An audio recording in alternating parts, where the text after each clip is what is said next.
The agenda tonight is the Campana. Please, we need quiet, please. Thank you. The Campana redevelopment, 901 North Batavia Avenue and 301 and 501 West Fabian Parkway, Evergreen Real Estate Group applicant. This is a public hearing for amendments to the zoning map for a planned development overlay, design review, and preliminary and final plat of subdivision. So with that,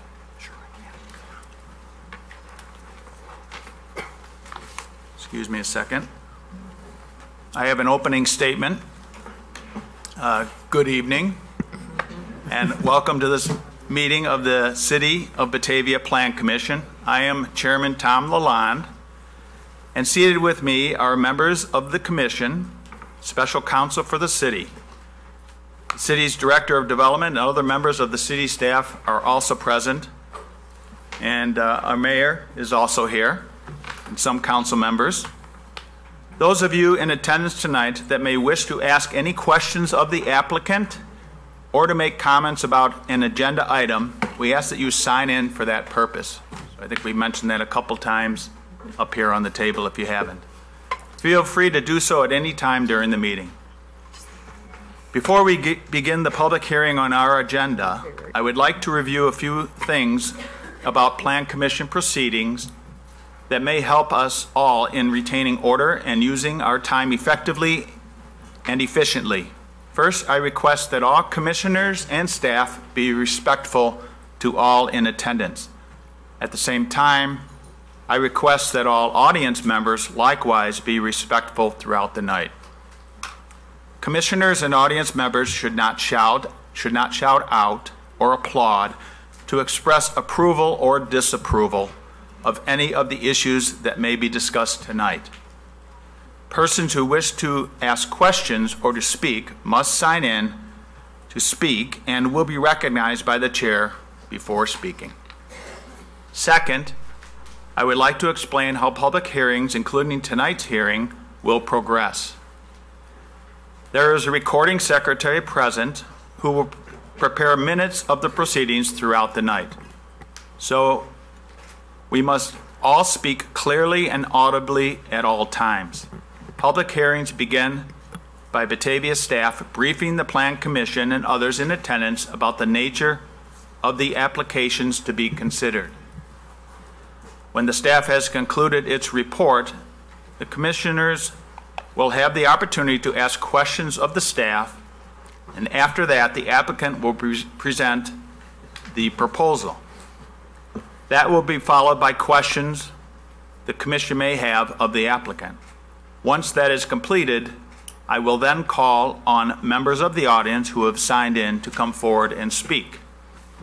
I will first call on people who have registered the sign-in sheet that is at the front of the room here. Anyone who is sitting in the conference room and watching via video feed after signing in will be called into the council chambers here to address the Commission. I think just about everybody's in this room, but again, if you've signed in, you'll need to come forward when you're called upon. After that list is completed, to accommodate those who may have arrived late or did not have an opportunity to sign in, I will call on people from the front row to the back row in order. Anyone that has not had a chance to speak that wishes to do so may speak at that time. If you have already spoken once, we ask that you wait till everyone else who hasn't spoken has an opportunity to do so, and then you can come forward a second time. Speakers must speak from the microphone at the podium here in the front of the room, one person at a time. Before speaking, we ask that you clearly state your name, home address for the record, and print your name and home address on the register sheet if you did not sign in at the speaker registration sheet when you entered. So we've kind of already done that. I request that your comments or questions be directed to the applicant, staff, or the commissioners only, and not to the audience. And be concise and as brief as possible, not exceeding, hopefully, 3 minutes per speaker. Your comments should be directed to the relevant zoning issues by which this commission is considering and by which the City Council will approve or disapprove of the application. I also request that your comments or questions do not duplicate those already voiced by others. Please take just a brief moment to state that you agree or disagree with other opinions that have been given. If speakers are being repetitive, off-topic, or in the case of someone being rude or disrespectful, the city's rules for public hearing allow me as chair to cut off the testimony and move on to the next speaker. Those same rules allow everyone who wishes to speak to do so, and we will get to all of you in turn.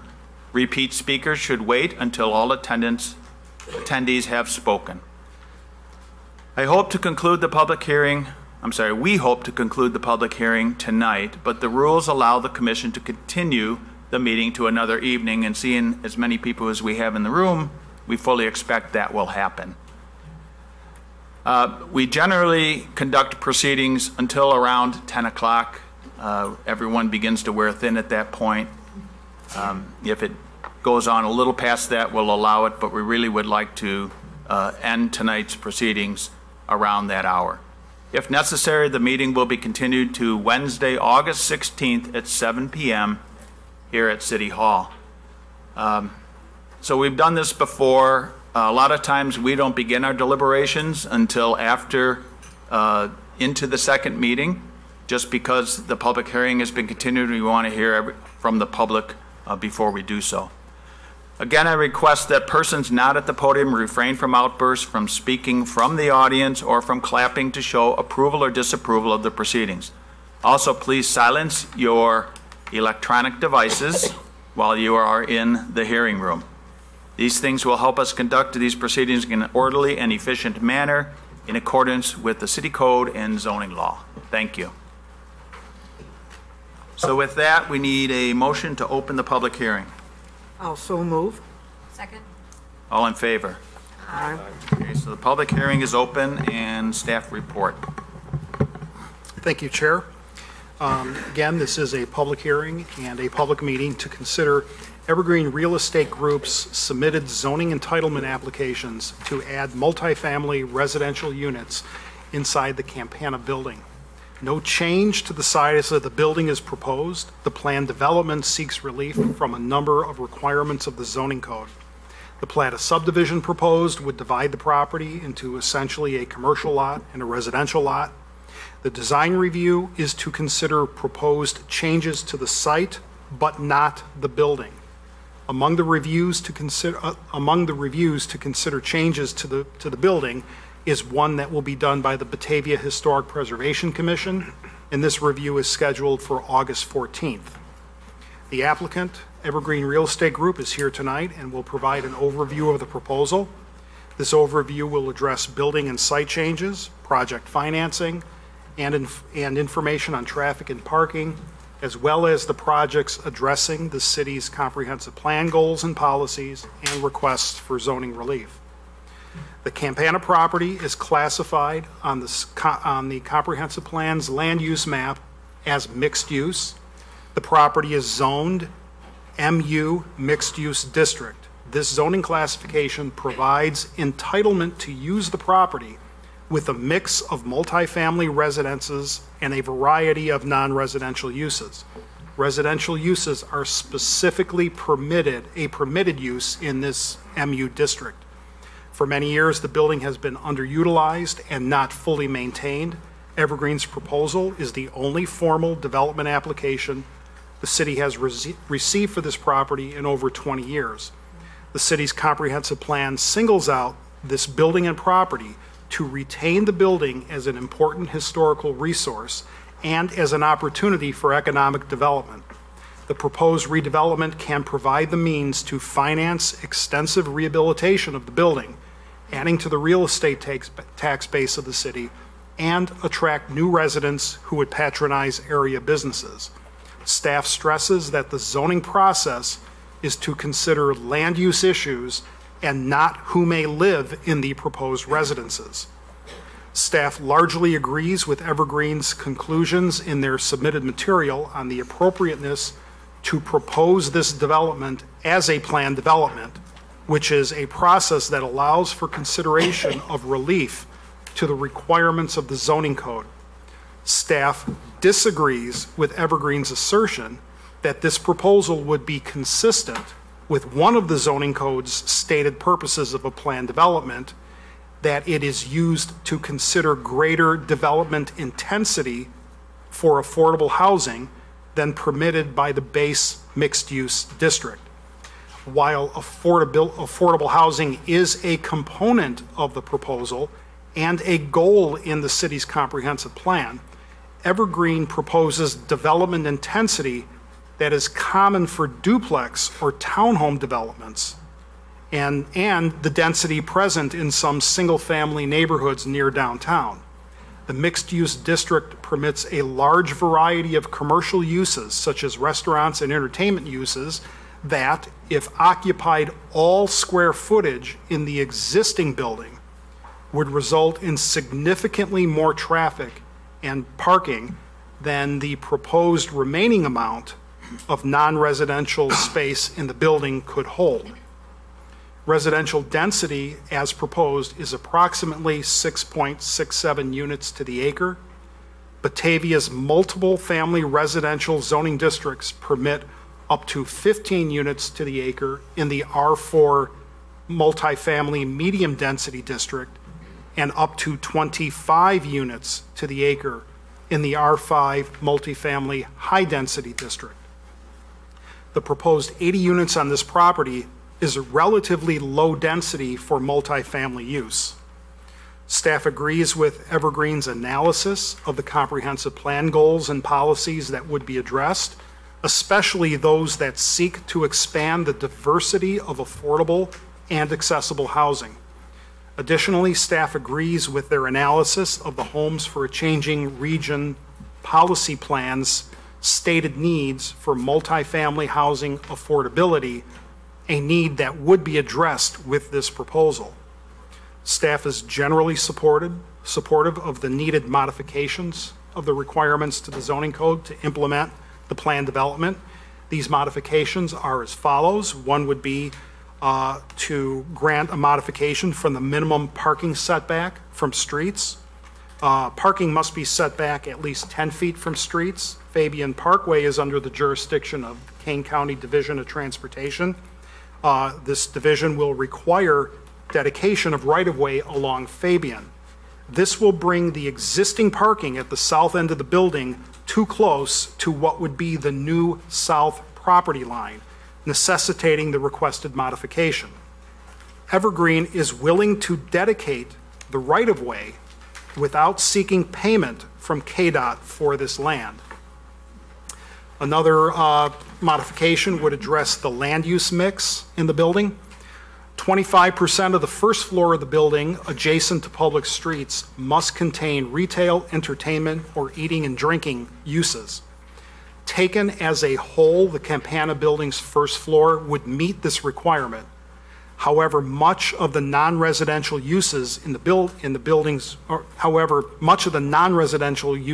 in the building's west wing, a portion of the building with no adjacency to a public street. The large setback from Batavia Avenue and lack of windows providing visibility into the building makes this part of the building, or the building in general, unattractive for residential use, or for retail use, excuse me. Another requirement is the amount of transparency on walls facing the street. The zoning code specifies coverage of vision glass on building walls facing public streets. On Batavia Avenue, these requirements would not be met for the retail space. The glass block does not qualify as transparent vision glass. Proposed windows for the residential units would provide the required first floor length of transparency, but the floors above that facing Batavia Avenue propose no vision glass. Facing Fabian, the first floor vision glass would comply, but upper floors would not. The State Historic Preservation Officer must approve of the proposed site and building changes. The officer has indicated its support for the proposal, including the changes to the building's facades. The zoning code seeks to retain the character of historic structures in addressing the transparency requirements. Another requirement is for the number of building entrances. The zoning code requires one pedestrian entrance for every 50 feet of building wall facing public streets. While entrances would be added to meet building code requirements, the number of entrances provided would not comply with the zoning code. Another requirement is for how large a parking field can be before additional parking is provided on site. Parking areas in the mixed-use district are limited to 20 spaces before needing a 20-foot wide landscape separation before more parking is provided.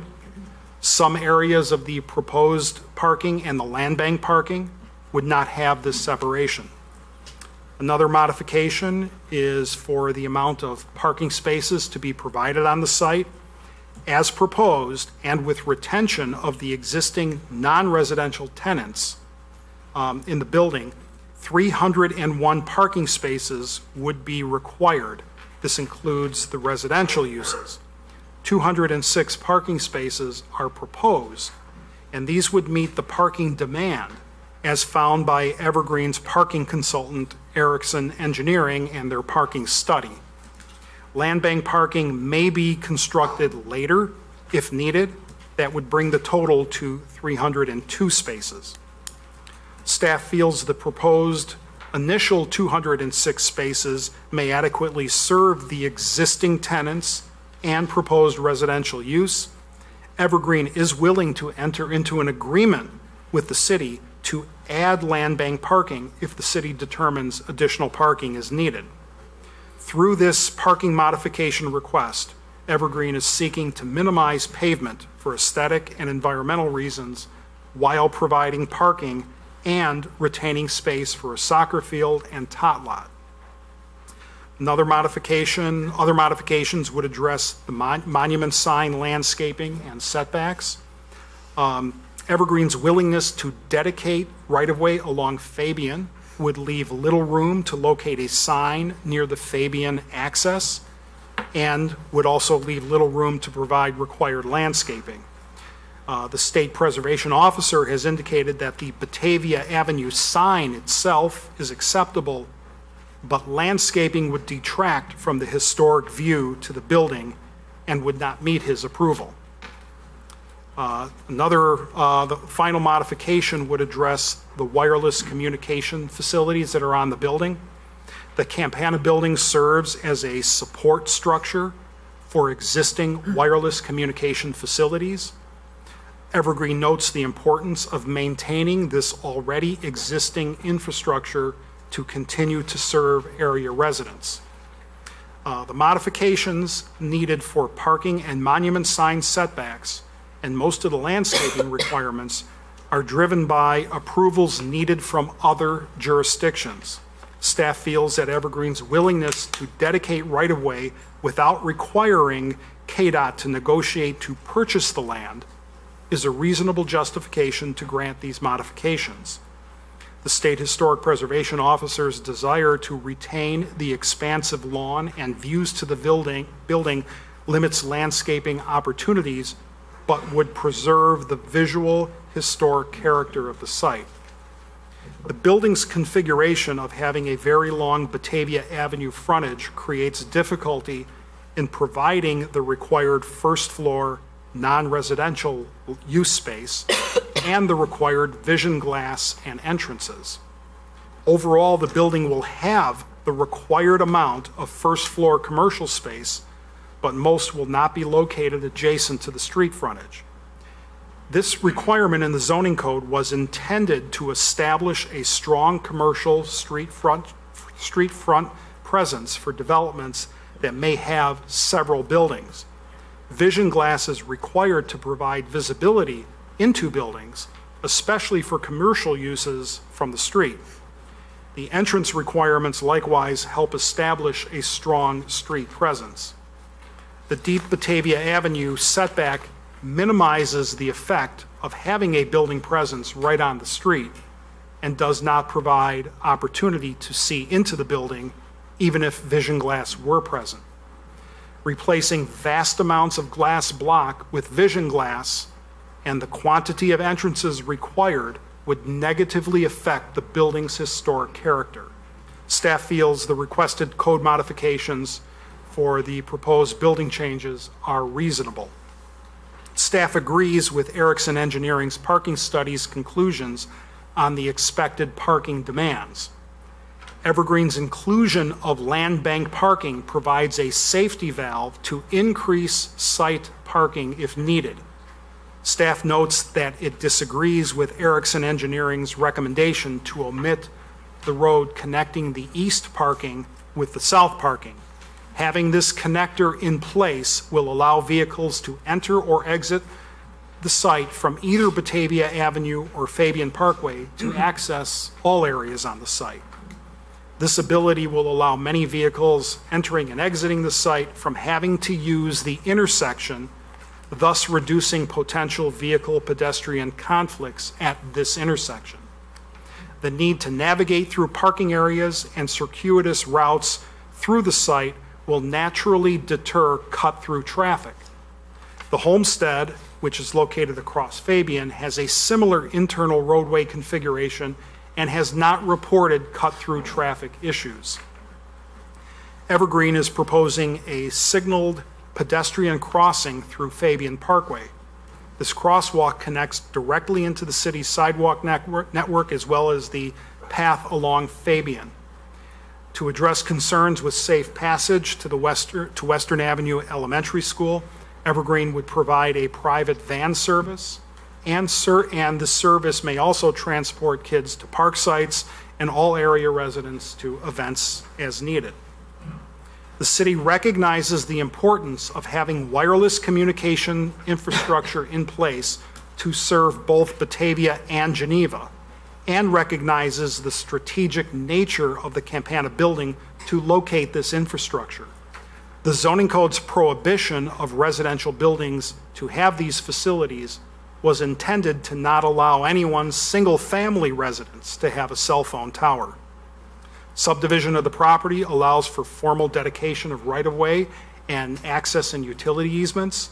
Staff is supportive of the proposed plat of subdivision, and it can be revised to include these dedications before recording.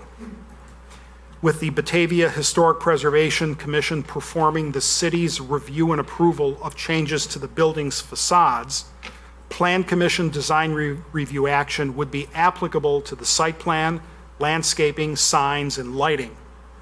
Signs comply with the zoning code, lighting complies with the zoning code, and a significant landscape presence is proposed along much of the Fabian frontage, and landscaping to retain the state preservation officer's desired views to the site from Batavia Avenue will be added in the vicinity of the Batavia Avenue building frontage.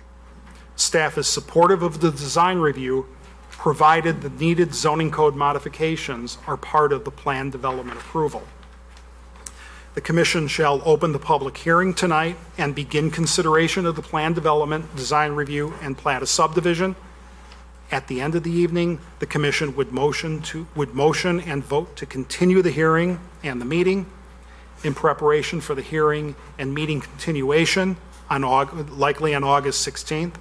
Staff would provide recommendations to the Plan Commission to consider on the required findings for the plan development and design review, and recommendations on recommendations on commission action on both the plat of subdivision and the design review. Staff has received additional correspondence after distribution of the staff memo for this report. These will be distributed to the Plan Commission with material for the expected continuation to August 16th.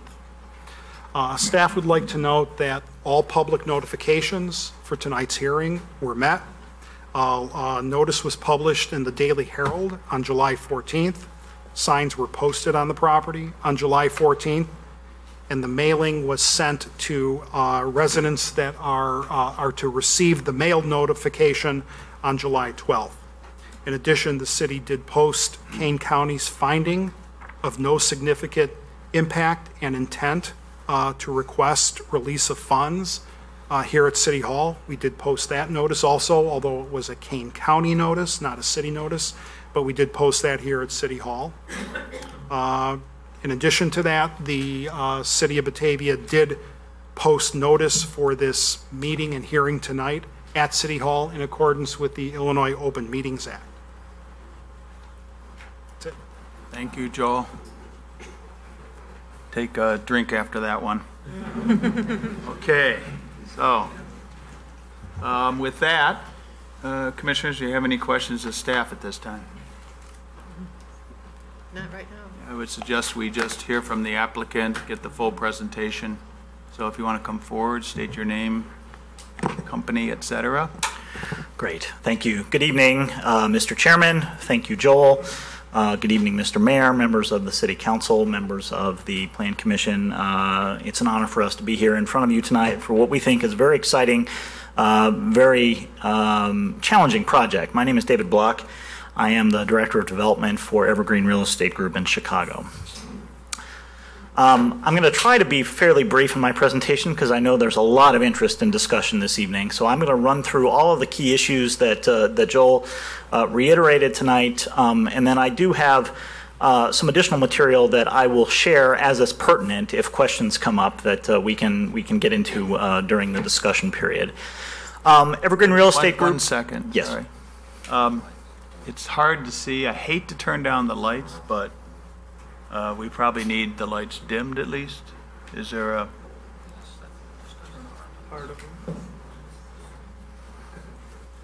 Now, if I hear any snoring, the lights go back on. Okay, thank you. Sorry. Go ahead. If I hear snoring, it's I'm doing my job. So,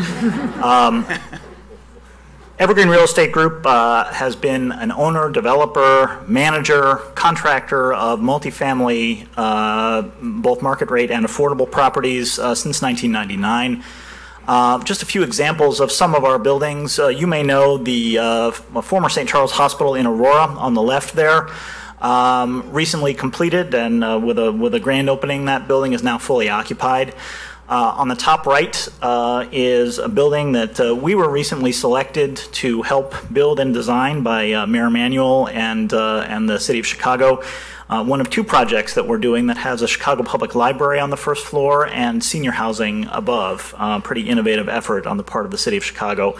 Also in Chicago on the bottom right there is the former Rosenwald Apartments project, which our partner Larry Pusateri was intimately involved with. And as you can see on the slides, two of these projects were winners of the very prestigious Driehaus Historic Preservation Award, which is the most prestigious historic preservation award in Illinois. So we're very well familiar with the requirements of historic preservation, and we take it very seriously. I should also introduce some of the folks that I have here with me tonight. I have some of the staff and one of our founding partners from Evergreen Real Estate here this evening. I have our architect from Weiss Langley Weiss. I have our engineers from Erickson Engineering Incorporated, and I have our attorney from Applegate and Thorne Thompson here. So we should be prepared to answer just about any question that come up tonight.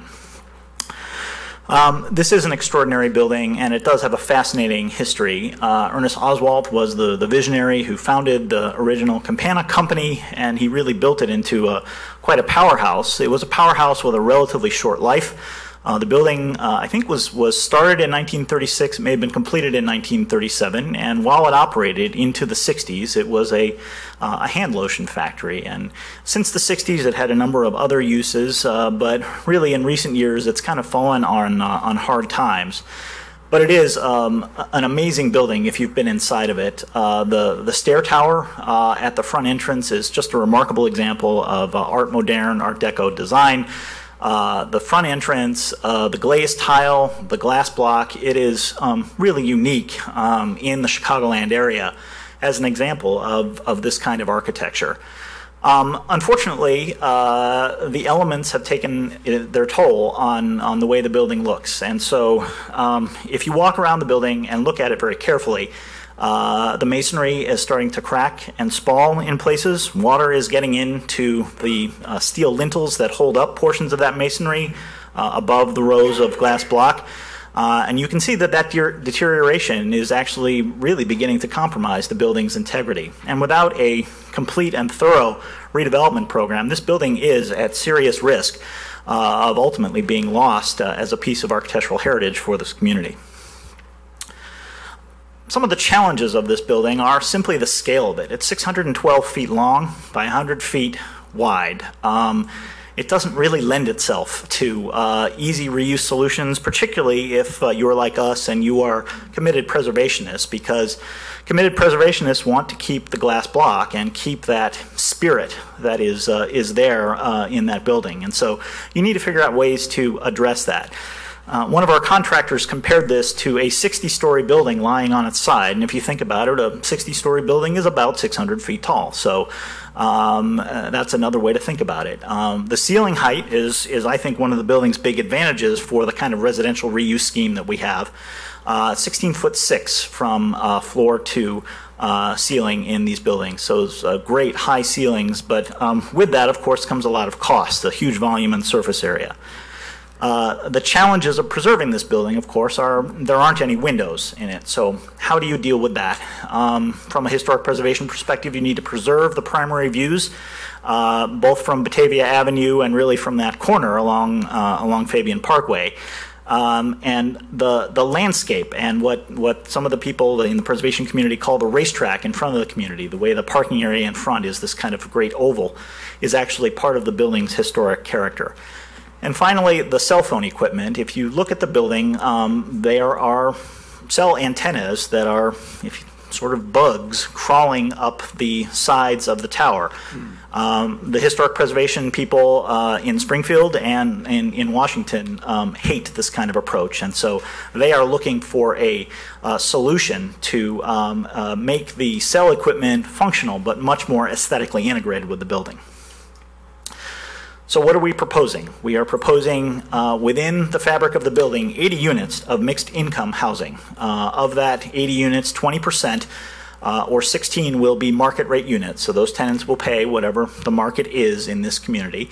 And then 80% of the units will be dedicated for individuals and families who are at a reduced rent if they are below certain income thresholds. It's a mix of 36 one-bedroom units, 38 two-bedroom units, and 6 three-bedroom units. We are retaining of the existing commercial space that's there about half of it, so about 32,300 square feet of commercial or retail recreational space, which is approximately 24.2% of the entire complex.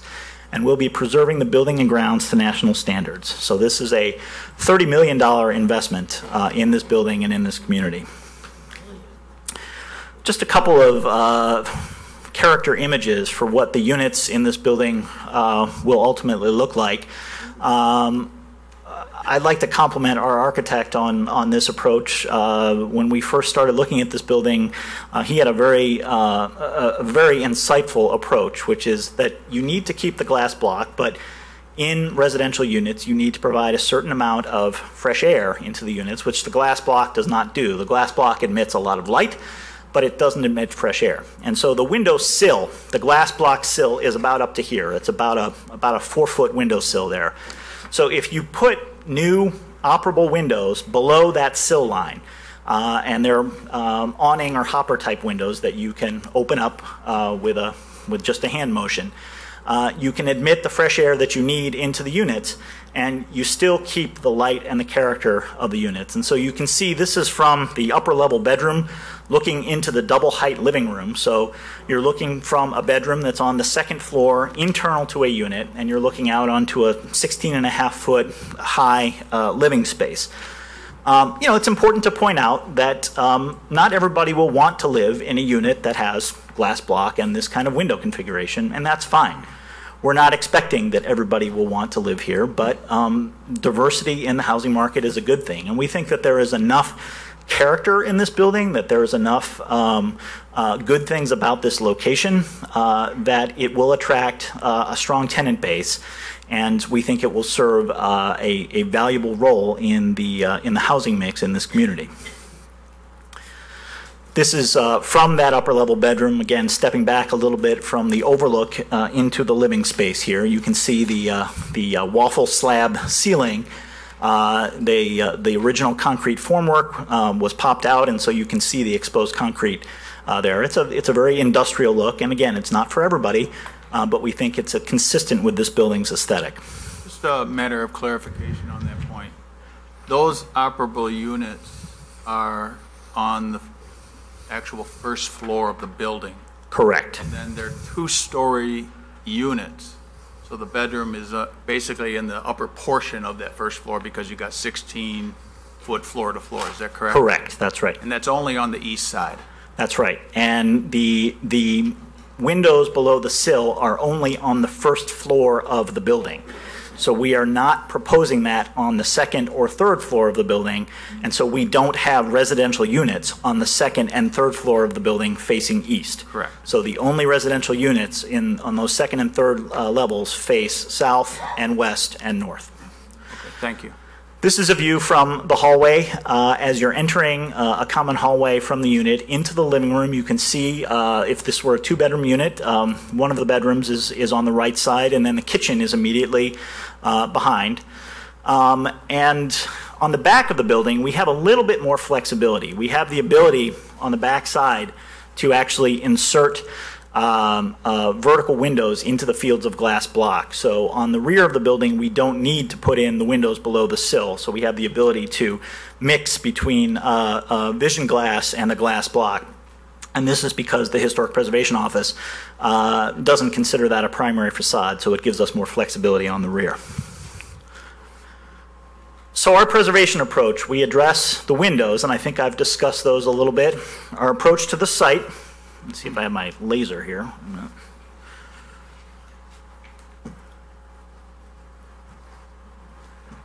Our approach to the site maintains the Great Oval, and it actually expands the parking spaces a little bit, but it maintains the basic shape and character of that Great Oval. As Joel noted, we did agree to the city's request that we include a connector road connecting the oval to what is now the parking lot for the mattress store. And so that lot will be retained, and there will be a connection, a roadway connection, to bring you from this side of the site to this side of the site. There is no roadway connection there now, so there's no connection, vehicular connection between the front and the back of the property at this point. And then we're putting the bulk of our parking around what's called the west wing. And I don't know if you've ever been back there to that. It's kind of a metal shed building that was built in the 1980s. So it is not a historic building, but the tenants that are in there are many of the commercial tenants here. There's a volleyball training facility there. There's a chiropractor's office. There is a personal fitness training facility back there. So those tenants will be staying in the building, and the parking will be redistributed around that back wing. We're addressing the significant need of this property for masonry, in some cases reconstruction, in almost all cases tuck pointing and repair, so that the masonry of this building, which is its single largest capital need, will be restored to its 1937 condition at the end of the project. And the cell antennas, you can see this is the back view of the property from the roof, and they are pretty ugly. And we have, again, some fairly clever solutions, we think, to address that and improve the appearance of that tower. So we have a number of challenges to this project. We've got multiple sets of overlapping requirements. We have your planning and zoning requirements. We have the city historic preservation requirements. We have the state and federal historic preservation requirements.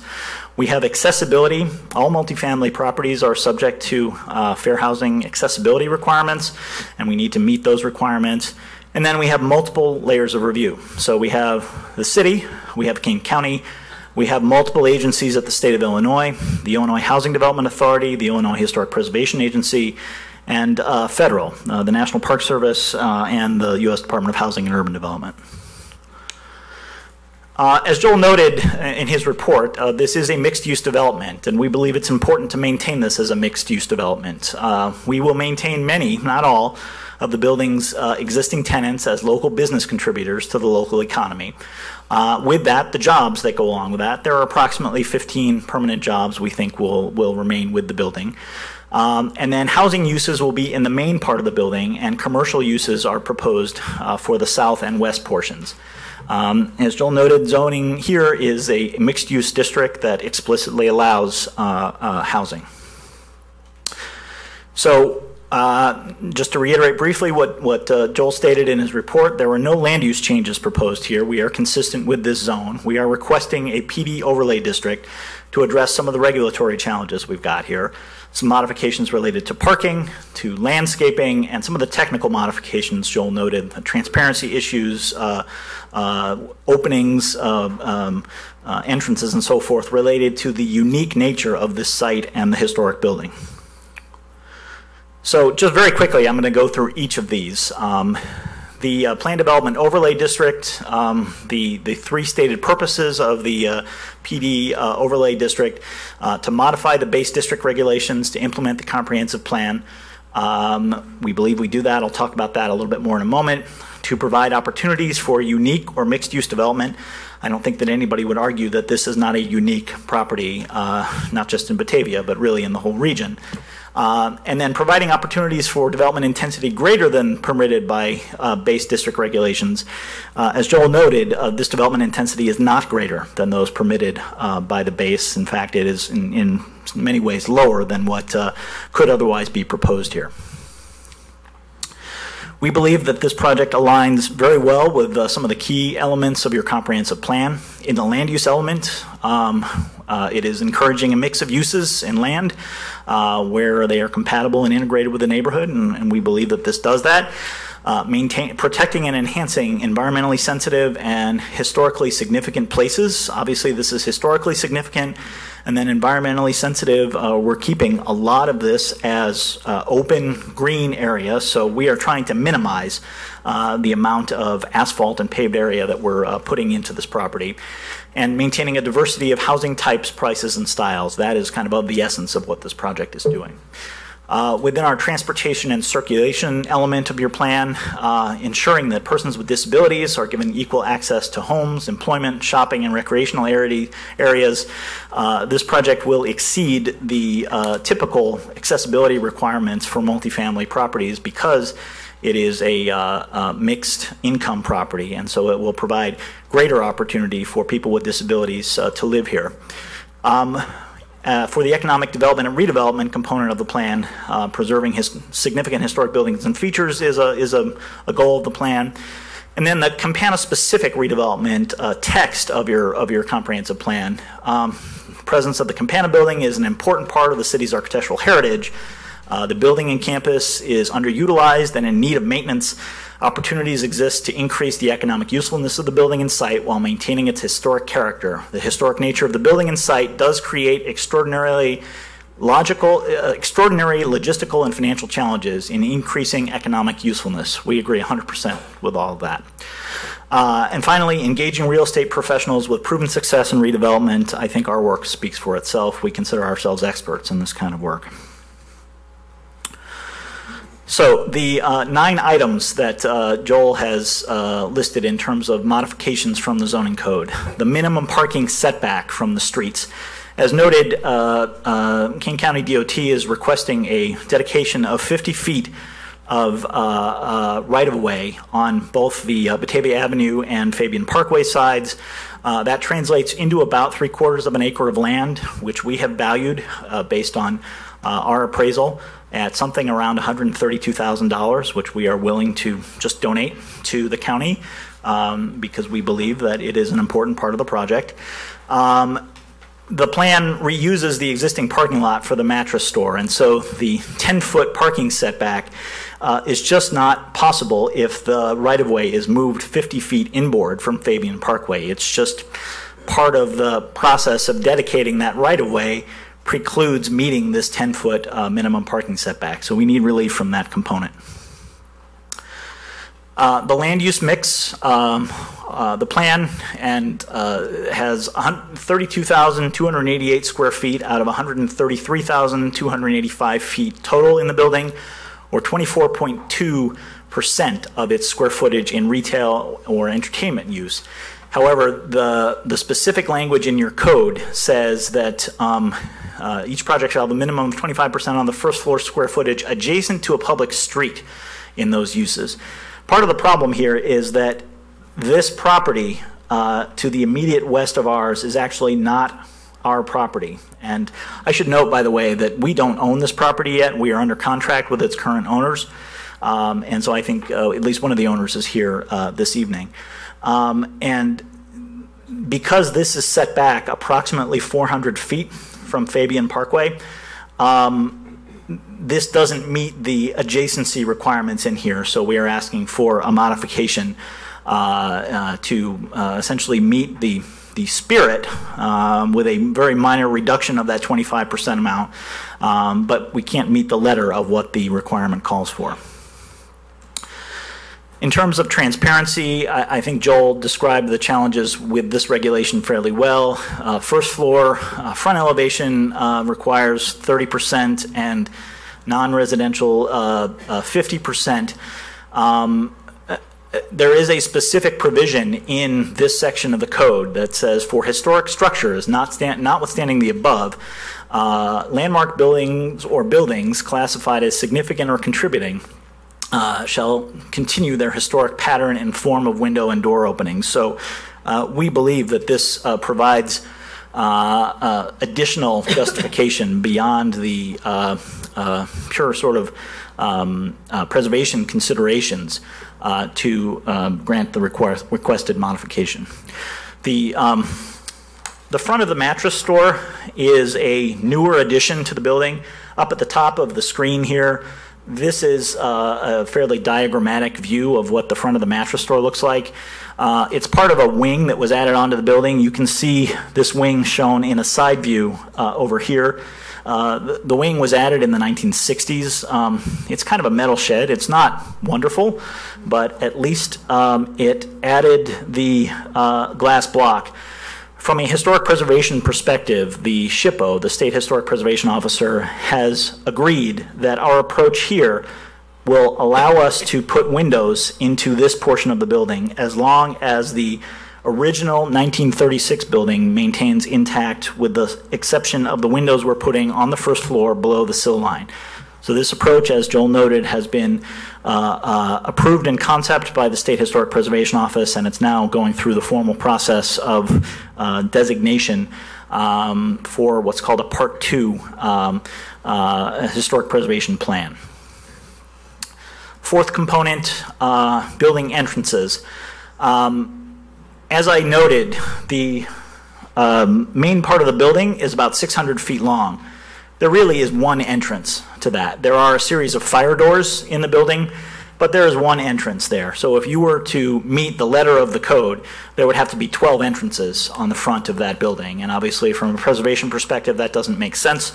On the Fabian side, there is one entrance now. It's a little bit off of center, so the code would technically call for a second entrance, but it's one business there right now, so they don't need or want a second entrance. So we are requesting this modification to allow that. Similarly, in the back, in the west wing, there are actually two separate entrances, but they're set back pretty far from the street. So this is the primary approach that we are looking at here. The parking field landscape separation that Joel discussed, the way we have designed the parking around the building, no parking field in our proposed site plan has more than 20 parking spaces in it. Where we vary from the specific requirements of the code is in the width of the landscape pieces that separate them. They're about 8 feet wide, so they are just a little bit less than the typical width of a standard parking space.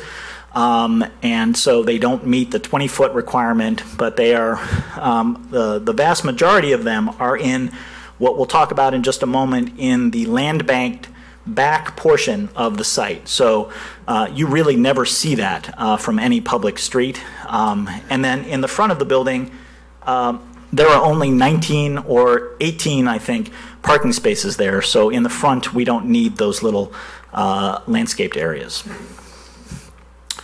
Number 6, the parking supply. As Joel noted, the code requires 301 parking space.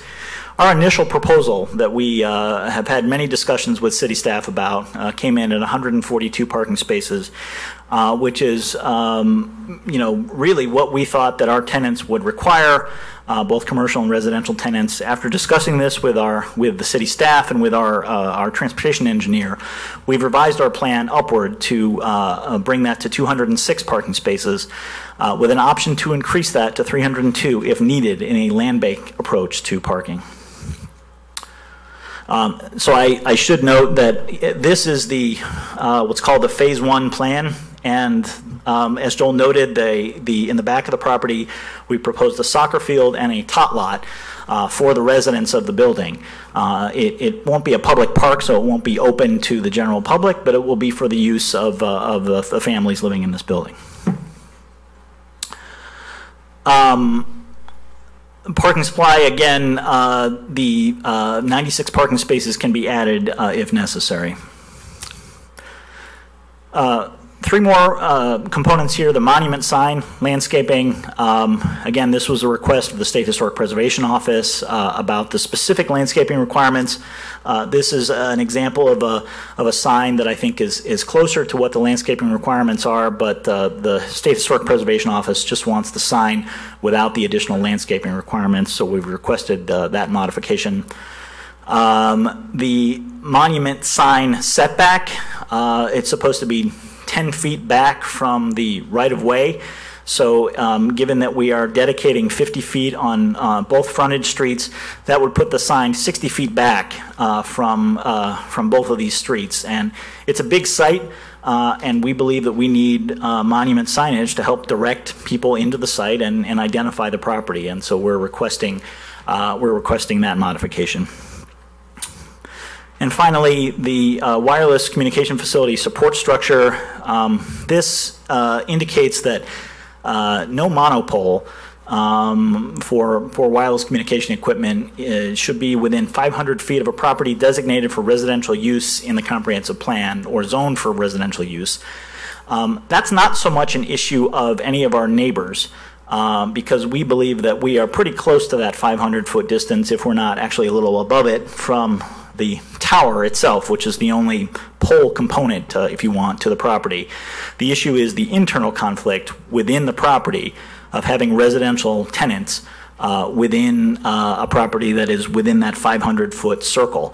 And so we need this relief to allow us to continue to have the wireless communication equipment and have residential uses within the building itself.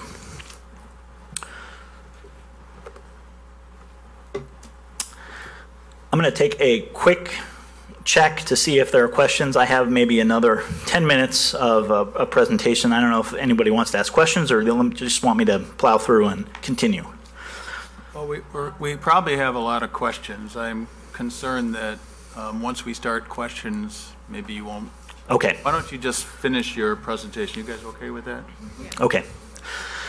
All right, so as noted, again, very quickly going through parking, 301 parking spaces required, 153 residential for 80 apartments, 148 for commercial for the 32,000 square feet. We have proposed a plan that includes, with a land bank, the potential for 302 parking spaces, of which 206 will be built at this point, and the additional 96 parking spaces can be built if needed. The residential parking ratio here, what is included in that is 111 spaces for 80 apartments, which is 1.39 spaces per unit. And this is consistent with local and national data about parking needs for multifamily housing. The Institute for Transportation Engineers calls for 1.23 spaces per unit. Census data that our transportation engineer pulled from City of Batavia properties themselves call for 1.29 spaces.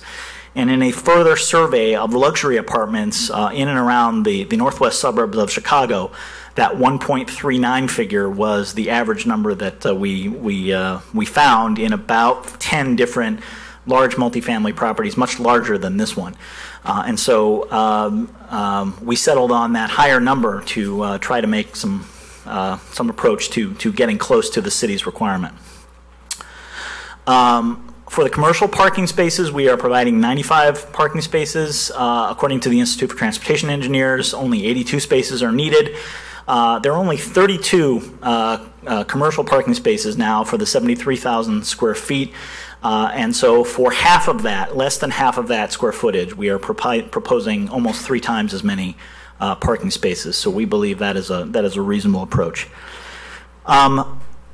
The traffic characteristics of the site for the 80 apartments, it will generate an additional 41 trips from the property at the morning peak hour and an additional 50 trips at the evening peak hour. The commercial uses of this property have been reduced by 52%, but within our traffic study, we have not taken credit for that reduction.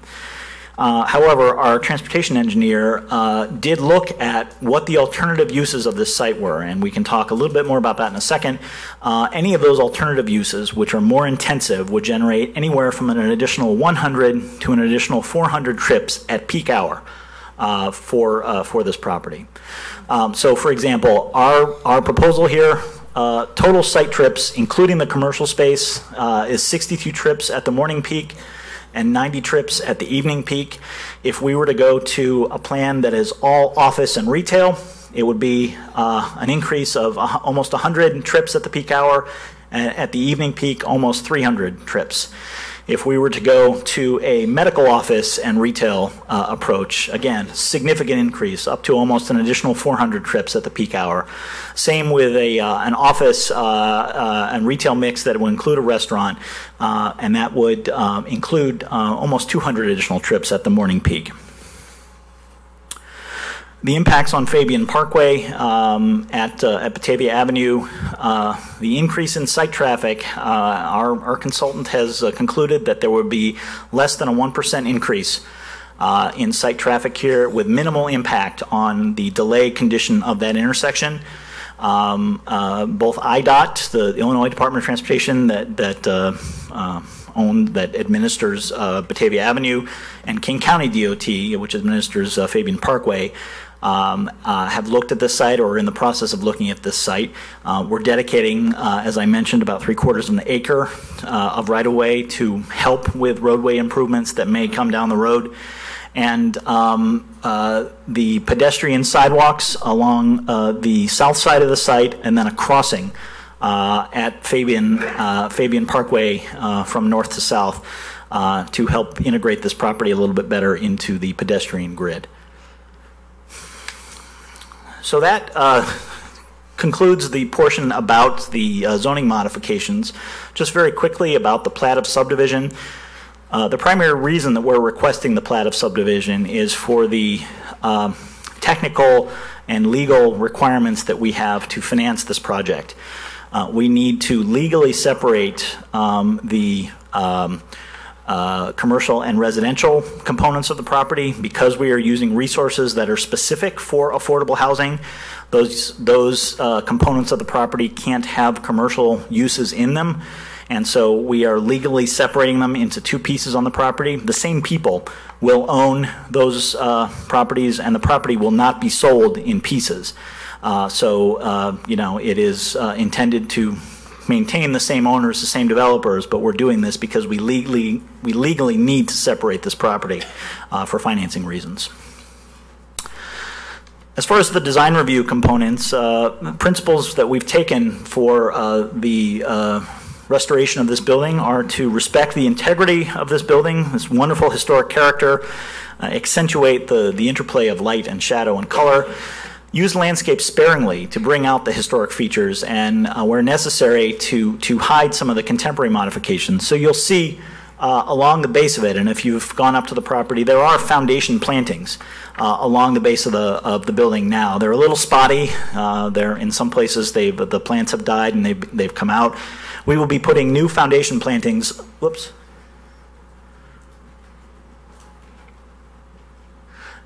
new foundation plantings along the base of the building to conceal those new windows that we're putting in, and that was part of the negotiation with the State Historic Preservation Office.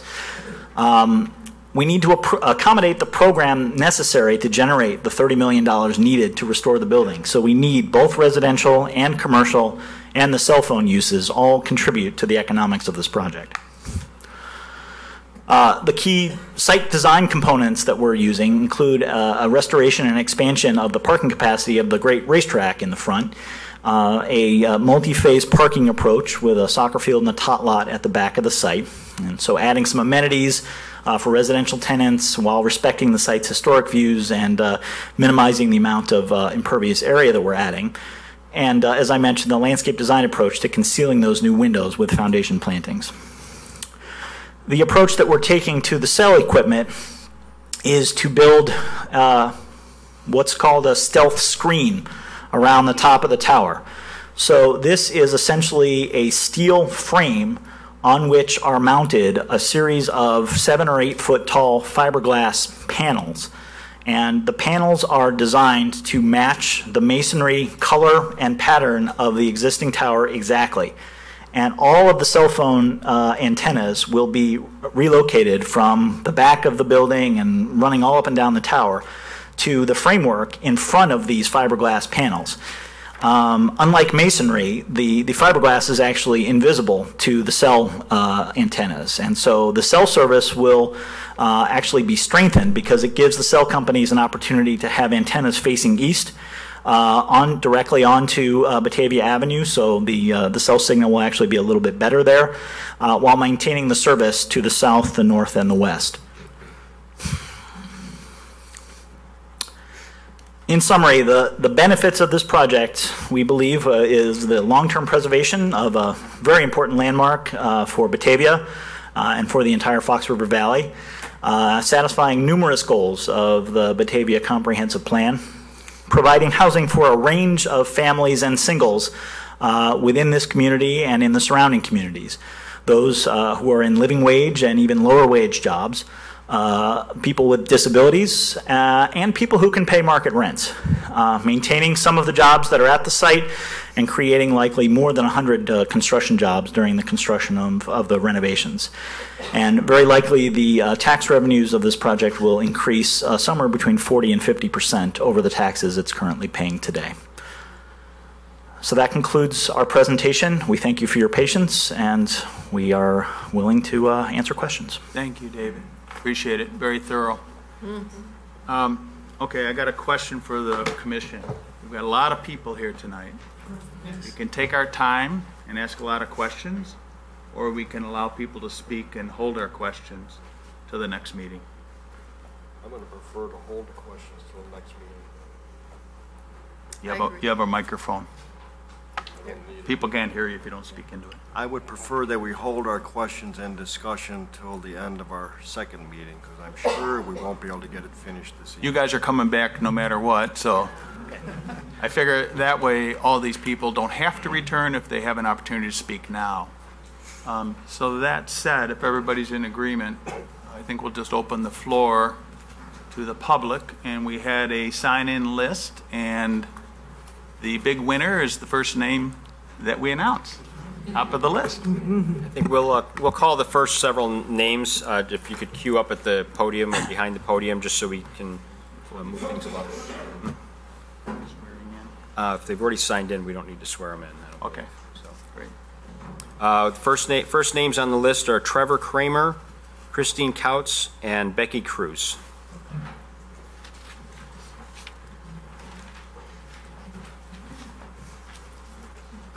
Hello, my name is Trevor Kramer. I am with the Association for Individual Development. I am here as a representative to show our support for this project. So AID, Association for Individual Development, is a nonprofit organization based in Aurora. However, we provide services through all of Kane County, Kendall County, DeKalb County, and McHenry County. We help individuals who have developmental and mental health disabilities. So with that in mind, one of our biggest challenges is a lack of housing for individuals with disabilities. So this project will allow us to be able to house so many individuals that are looking for housing at this time. Currently, we work with the SRN, or the State Referral Network, which is an state of Illinois network that has a list of individuals looking for low or reduced housing. There are currently around 475 people just looking for housing in the Geneva, Batavia area alone. So with that in mind, AID would like to show their support in order to show that housing is necessary in this community, and that we've already served around 500 individuals in this area alone. We'd like to increase our services and help those who cannot speak for themselves. So thank you. Thank you.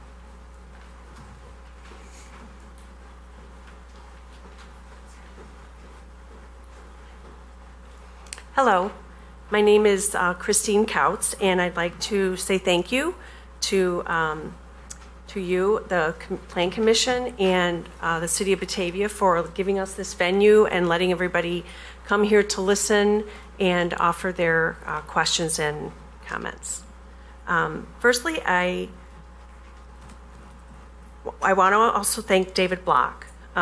David has been wonderful to present this, and I really feel his heart and soul of this project that he has put into creating a safe, decent place for people of all income and developmental levels to live.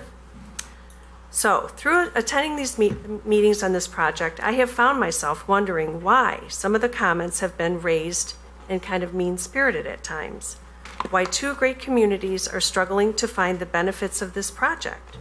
Of course, there are strong issues to address: traffic, safety, size of the project, parking, number of school-aged children living in the apartments, and how the project will look in keeping with the historical significance of the building. Yet what I hear sometimes are concerns about crime and decreasing property values and the assumed undesirable population that may take up residence there. It's really sad. As a member of the Geneva 708 Mental Health Board, I have learned the biggest need for citizens with developmental or mental disability is housing. By serving on this board, I am also asked to be an advocate for individuals with special needs. This redevelopment would provide this housing opportunity for that population. Michaela Connery from the Harvard Joint Center for Housing Studies writes in her 2016 paper that one size should not fit all when it comes to housing for individuals with a mental or developmental disability. Almost all of the current research establishes clearly and consistently that individuals with intellectual and developmental disabilities experience greater personal freedom, more participation in social activities, more frequent associations with family and friends when living in community rather than living in institutional settings. This should matter to both of our communities, shouldn't it? I would be remiss if I didn't also speak on behalf of saving this important building from the jeopardy of further deterioration. This building in its infancy provided jobs for people who were working for minimum wage. They lived in our communities, they attended our churches, and their children attended our schools. As time goes on, it takes vision to bring back to life a building of this type long after its original purposes has eclipsed. Coupled with its history and architectural interest, this building and community would be well served with the proposal that is before us today. And while this has no relevance whatsoever, Ernest Oswalt was my great uncle, and he loved Batavia very much. I grew up listening to stories of how he loved this community. He lived here. He bought fire engines for the city. He paid for the first baby pool at the quarry. And he really, really loved Batavia. I also should say, too, that I currently live just a few blocks north of Campana on 31, and I grew up just about 2 blocks south of Campana as a young girl. So this is a very important project, and I thank you for your careful consideration. Thank you.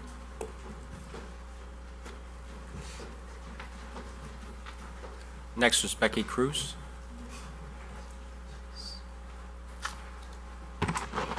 Good evening, and thank you. Thank you, Mr. Black, for your presentation.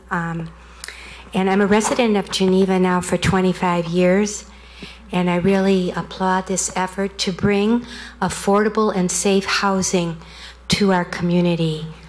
I do have one question regarding the entry and exits. I know that Mr. Black spoke of fire doors. I just have a concern about if there were a need to evacuate the building quickly for any reason, is there just that one entry and exit? Can you further talk about that a little bit? Was there anything else before he speaks that you wanted to state? No, just my support for the project and my great. question about that. Just very quickly, there are actually 4 stairways that are proposed in the building. They're there now. We'll be reusing them. So there is I'm going to get my laser again. There's a stairway. There's a stairway in the main tower that goes up all 3 floors. It actually goes all the way to the roof of this. There's a stairway in the corner between the 1937 building and the addition. There's a stairway in this corner between the 1937 building and that addition, and then there's a stairway in the rear of the building behind the tower. And so all of the egress distances are going to be within Batavia and Illinois fire codes, and the building will be fully sprinklered. Thank you. Next 3 people would be Reverend William Cruz, Ann Hoteling, and Dan Kernler.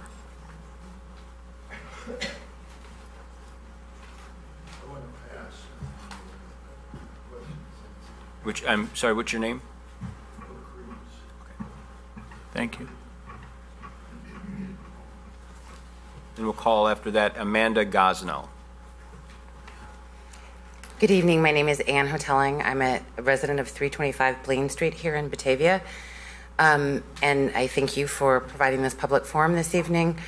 I drive by this property every day, twice a day on my commute. And I appreciate David Block's presentation about the traffic uses and what could happen and the low density of this and the fact that it will be a lower density traffic at that property and will provide historic preservation at the same time. In my day job, I'm a lawyer. I work for a fair housing organization. And while affordable housing is not protected under the Federal Fair Housing Act as such, there are protections based on who is going to live in the housing, right? So if you're talking about the sticks and bricks of the housing, the planning and zoning would be part of that. If you're talking about who's going to be living in there, people with disabilities, seniors, other types of people protected under the Federal Fair Housing Act, that making a decision on that basis, of course, would be problematic. I understand we've heard some comments from people, about who's going to live there and the fact that they're not, they may not want them to live in Geneva, but they have a First Amendment right to say that. I just want to preface everybody that they have a First Amendment right to say what they want to say, right? But we all know that under the Fair Housing Act, taking action based on those statements would be a problem. So thank you for your careful consideration of this matter. I really appreciate it. Thank you.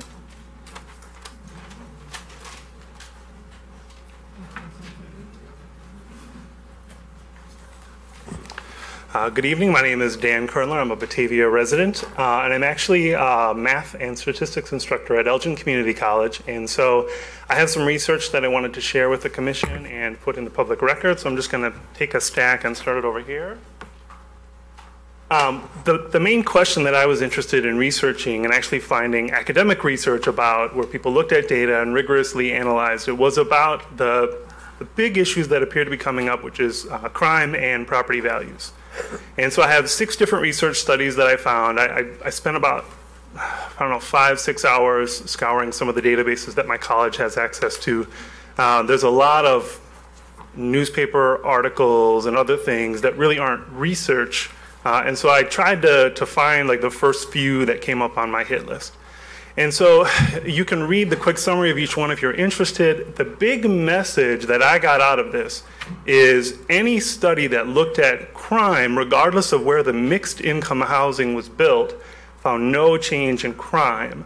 The property values were mixed results. Some studies would find no change whatsoever. Some studies, if they looked at where the housing was built, they would find a difference. And so where a big public housing complex was torn down and mixed income was put in its place, then there would be decreases in crime, increases in property values. And a couple of studies did find in lower poverty areas, sometimes there was for a few years a decrease in property values within a certain interval. And what I find most interesting about that is what property values are based on. I mean, property value is what people are willing to spend on that property. And so I think a lot of the changes in property values come from this perceived increase in crime, but I could not find a study that looked at a wide range of houses, mixed income housing, that found, oh, statistically there is an increase in crime. And so a lot of those changes in property values are simply people's perception. They're a result of people's perception. And so I wanted to share that with you and put this research in the public record for this meeting. Thank you. Thank you.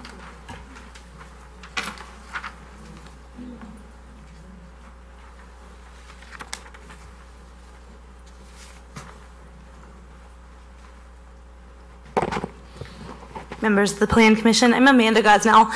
I am the Executive Director of the Homestead Retirement Community. We currently have over 500 residents in our care, and we're located at 700 West Fabian Parkway, directly south of the Campana property here in Batavia. I'm here tonight to offer our observations on the proposed zoning code exemptions. As an entity, we have no recommendation, either affirmative or negative, on the overall zoning use request. We would, however, like to discuss specific concerns about potentially unanticipated outcomes that could come as a result of the Campana redevelopment as proposed.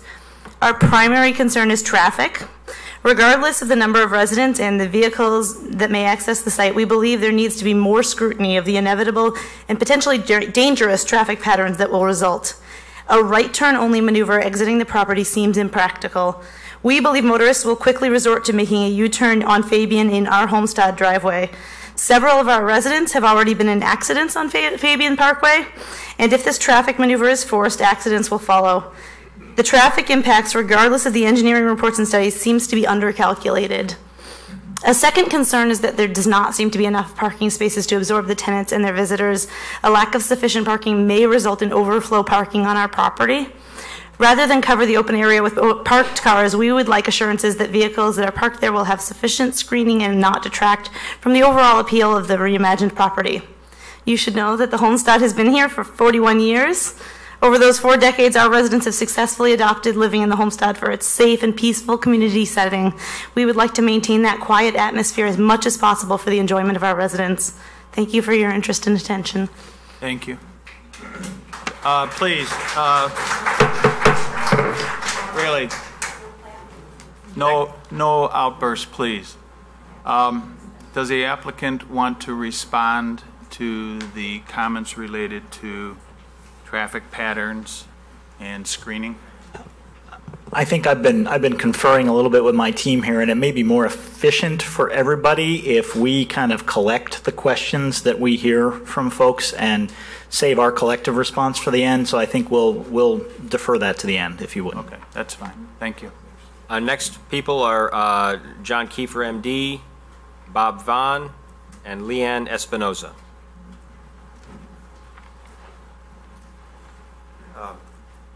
Thank you, members of the Plan Commission. I'm Dr. John Kiefer. I've been in that area for long enough to be the original medical director at the Homestead 41 years ago.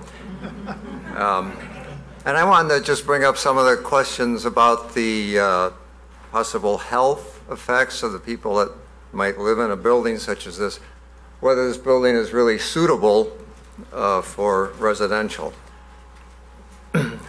In the presentation from Evergreen, there was some thought about saying that the kids that live there aren't going to be able to freely walk to the schools, and so Evergreen was going to provide a van to transport them to schools or transport them to events. I don't know if that's a way for children to live. There's asbestos in the building.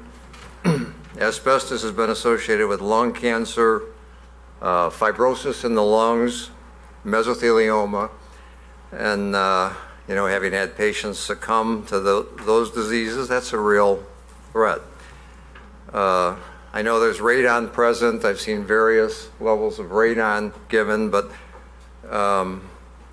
say if that level were around 4 on some of the estimates, that is a risk of lung cancer. For people that smoke and exposed to a level of 4 radon, the risk of them getting lung cancer is 1 in 20. For people that don't smoke, there's still a risk of getting lung cancer, 1 in 100. And then there's the question of the radio frequency antennas. We use radio frequency in cardiology to scar portions of the heart, to destroy portions of the heart that might be giving rise to arrhythmias. A lot of our professional organizations have comments on radio frequency that these big antennas are picking up and transmitting. The World Health Organization several years ago came up with there might be an association with gliomas, which are, you might have heard talk about brain tumors from using cell phones. That came from the question of the radio frequency in the little cell phone, but it's, a lot higher intensity near the antenna. OSHA says that there's may be some association with exposure to radio frequency that's in those towers and our immune system, immunosuppression. The FCC says that there's 2 kinds of roof antenna, one for residential developments and another that would be like a freestanding tower where nobody's living, and different levels of power associated with that. So it might be more than just a cosmetic way to address these, the question of people living right under these high power antennas. And then finally, the United States National Toxicology Program has some experience that shows that the radio frequency exposure in animals can cause cancer. So we really don't know that it's safe to have people living right with these antennas. So I think I'd like, the Plan Commission to see if they think that it's this is a suitable project, that it's worth putting the possibility of people's health at risk to save a building. Thank you. Thank you. I would just say from a staff perspective, there are guidelines in place, codes that would require abatement, and obviously abatement of both the asbestos and radon, if there is in the building. Yeah, and that's very common as part of any rehab of an old building. Asbestos, lead paint, radon, those types of things are all things that are addressed as part of any rehab of a building. Buildings that the city took down recently in downtown, those had certain types of elements that had to be mitigated before we demolished them. So that is a very common type of thing that is mitigated in buildings in a typical renovation project.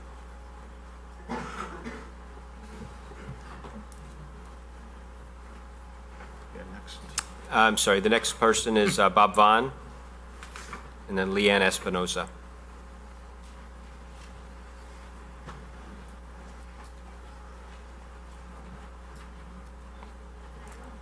No Bob Vaughn. I'm the second one. Leanne Espinoza, then. Hi, I'm Leanne Espinoza. I live at 2031 Allen Drive in Geneva, just directly behind the Campana property.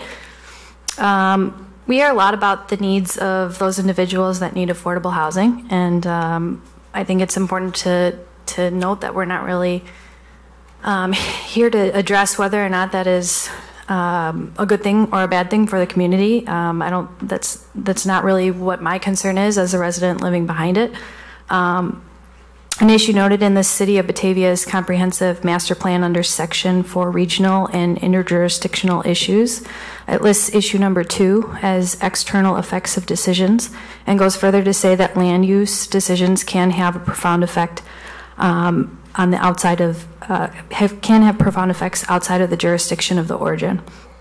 Can you tell me your thoughts on obligations to existing homeowners and business owners who are adjacent to the Campana property but live outside of the City of Batavia? Does the staff want to respond to at this point? Sure.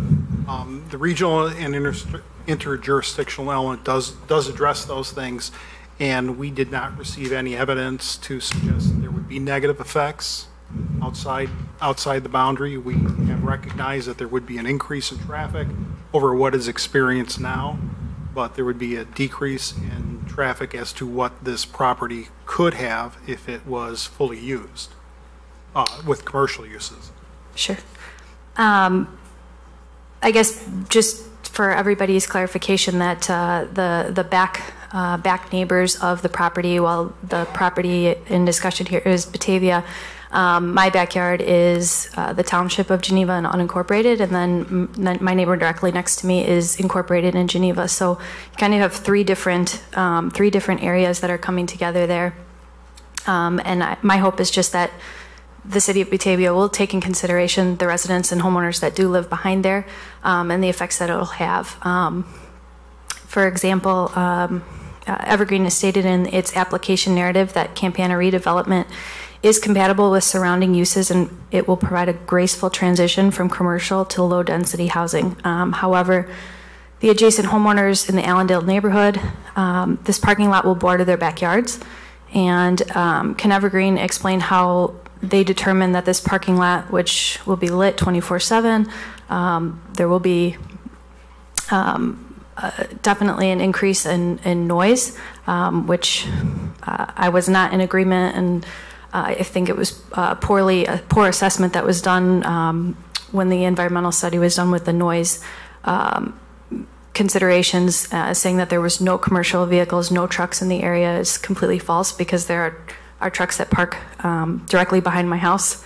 A number of commercial vehicles, probably 15 plus, that do fire up every morning and come back at night. That is currently something that's there. While it might be maybe kicked out from this development, there is still dock doors on this building, and there is the potential for tractors and larger commercial vehicles to be going in and out of there. So lighting, as well as the noise, and also very significantly, which I know somebody else will address much better than I can, but the drainage issues that are going to be major significance for the neighbors behind us.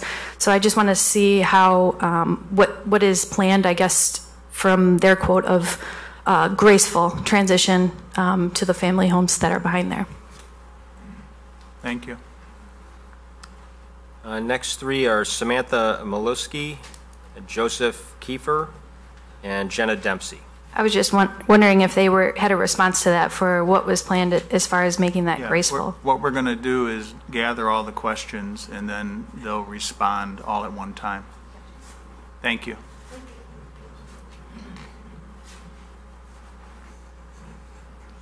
Samantha Molewski.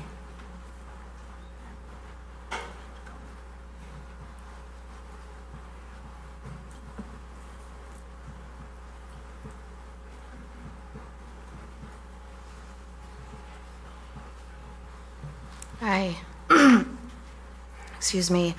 I wanted to talk about my name's Samantha Molewski. I live in Allendale in Geneva. I had two questions. One was regarding the cell phone tower, and in the application narrative, it said the residences in the Campana building would be shielded from any radio frequency from the cell antennas by concrete and masonry. So that sounds good. I was reading over the zoning code in the city of Batavia in section 4.706. It states that in part A, in relation to wireless communication facilities, under independent technical study section, should the planning and zoning officer require additional technical information that cannot be obtained from the applicant, the city may require the applicant to pay the cost of an independent technical study. And I can pass these out. I have some documents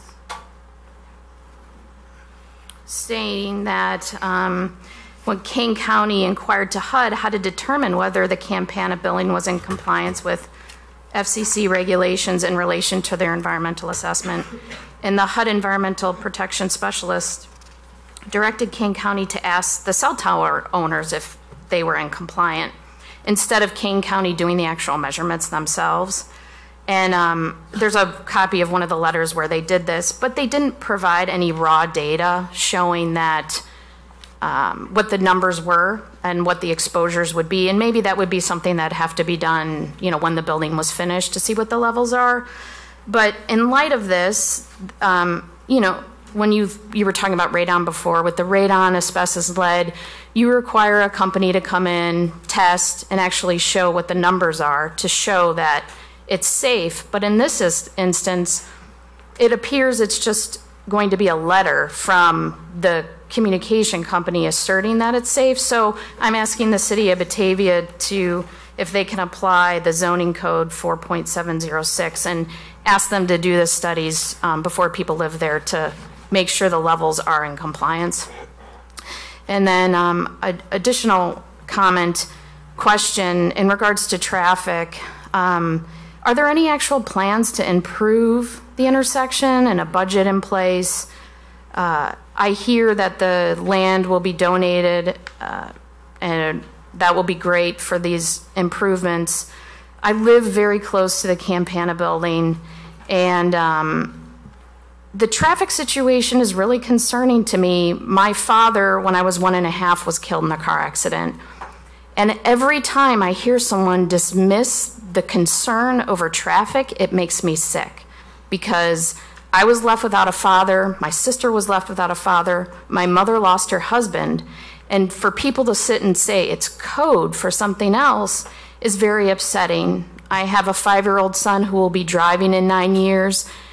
He's more, you know, of course he's going to be driving through that intersection. And I looked at the Fabian feasibility study, which was done quite a long time ago, and I'm wondering, what is taking so long? I understand it's KDOT, I understand it's IDOT and jurisdictional issues, but what is, I guess I'm asking, what is the city of Batavia doing independent of this development? You know, whatever goes in there, I would be opposed to it, because something needs to be done. Like, how long ago was the Fabian feasibility study done? Where are the improvements? What's going to happen? What are we going to do to trigger the plans, the budget?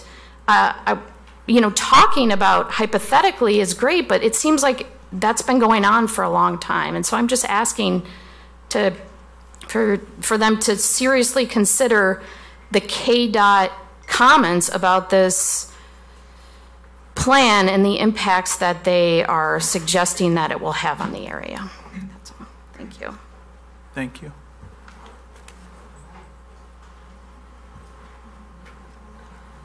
Next is Joseph Kiefer.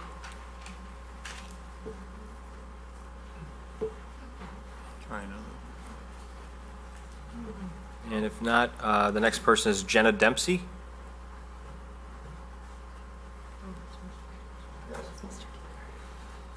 I have a, Joe Kiefer, I have a brief request.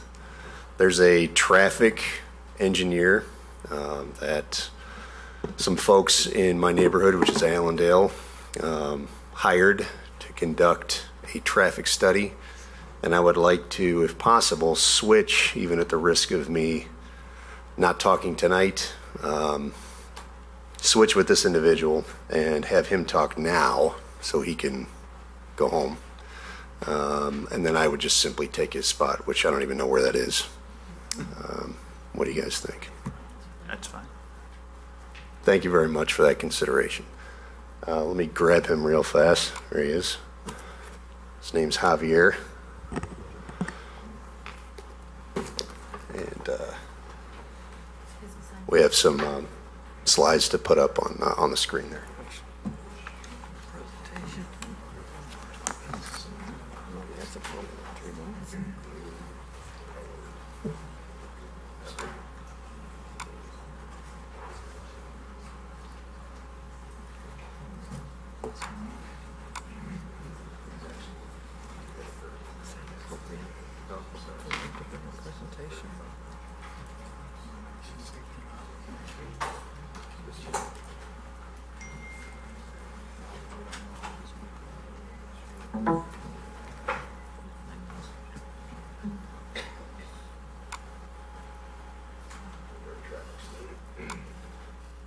You can go with the, overall map.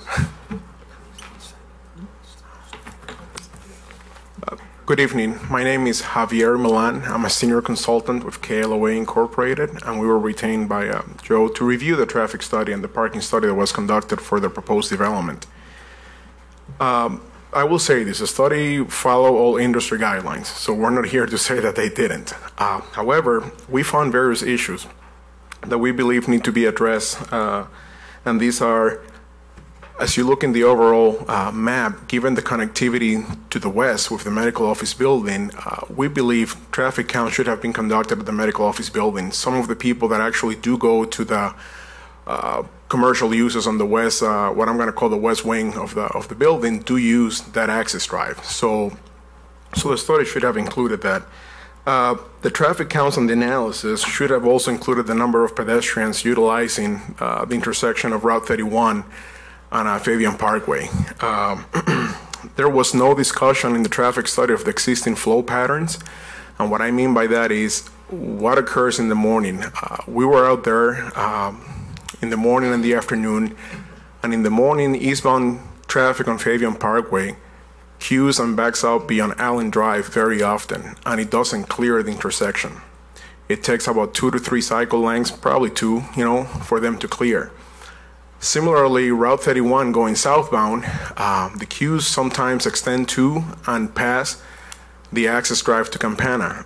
That was never discussed, and these queues will have an impact on traffic flow in and out of the proposed development as well as in the area.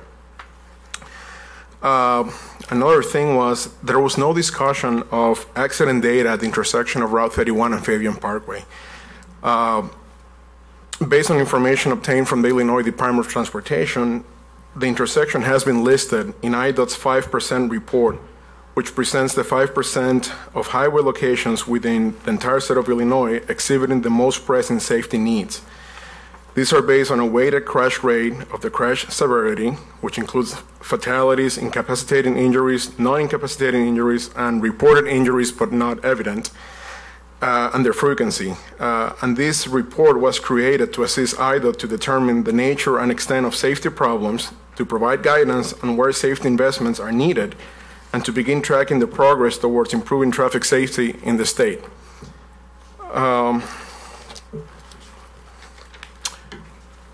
Also, when looking at the traffic study, and I believe you have a copy of KDOT's, review, the estimated directional distribution, and what I mean by that is the directions that traffic is going to approach and depart the site.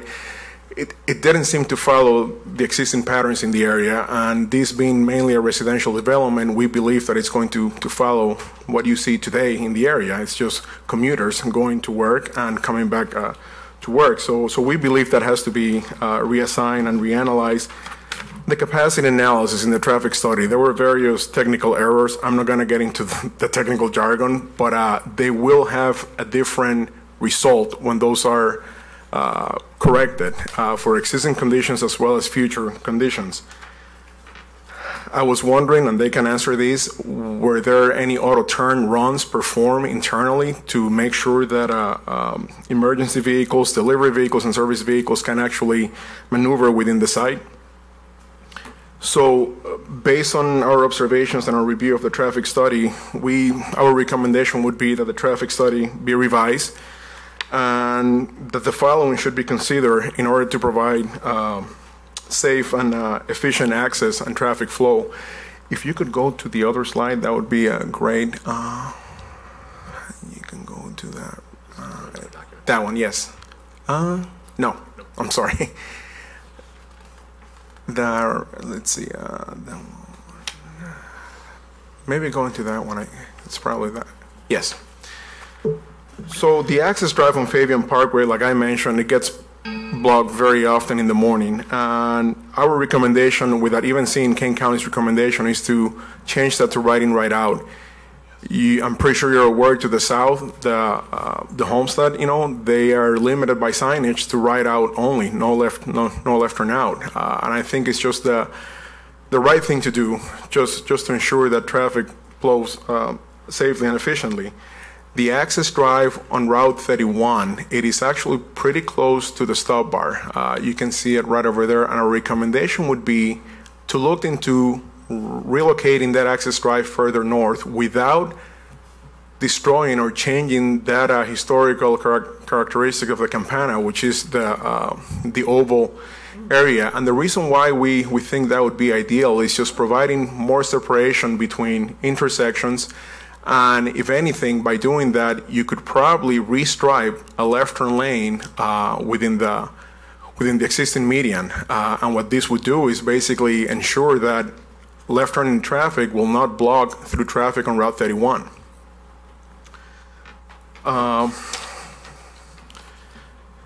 Given that designation of Route 31 and Fabian Parkway as a 5% accident location, we believe the development should explore ways to contribute or mitigate the high accidents and capacity constraints of the intersection. Right now, under existing conditions, the southbound right turn lane warrants the need for a right turn lane. The right turn movement warrants the need for a right turn lane. So perhaps they should talk to the state or the county and see what can be done. I'm not saying that they have to do it, but they should look into it and see potentially what they could help with. And lastly, and I'm glad that I heard this, just like they mentioned, a crosswalk and pedestrian traffic signals should be provided on the west leg of Fabian Parkway, given the pedestrians that use that today and the additional pedestrian movements that would occur. With regards to parking, and I'll be very brief, we actually agree with the findings in the parking, and we looked at that. However, based on field observations conducted by the residents of the area at various times of the day, it appears that quite a few patrons of the sports medicine, Pro Force training, and club, Fusion tend to overflow the existing parking, and they start parking into the medical office building. While this might not be a problem late in the afternoon when maybe the medical office building is done for business, we believe that a parking survey of the existing uses should have been conducted, and probably for 3 days. And the reason why I say 3 days is because of the difference of activities and attendance that occur in these land uses. And lastly, while we agree with the idea of land banking parking spaces, we want to make sure that the parking spaces for the commercial portion of the development should be justified based on actual demand and not just because it meets the IT rates or it meets code, because many times the demand is much higher than what code or IT rates might say. That summarizes our findings. I'm here to answer any questions that you might have. I think, again, we'll defer the response and give the traffic engineer the appropriate time to prepare a response. I just wanted to ask, is all of those comments in this report that you Correct. just mentioned? They're in there. I just tried to summarize them and be concise, but they're all in there. Great. I think it would be interesting to have a copy of that picture. If you want, I brought boards. Sorry, I brought boards in case that wouldn't work. I can leave them. However you would like to proceed. Could you send them electronically to us? Is that I'm sorry? Could you send them electronically to us? Is that we could send that too. And again, I brought that just in case electronically wouldn't work, so I can leave those in here too. So yeah, if you have them electronically, that's usually easiest. It's hard to get those for the engineers and such. No problem. Thank you. Thank you. Mm-hmm.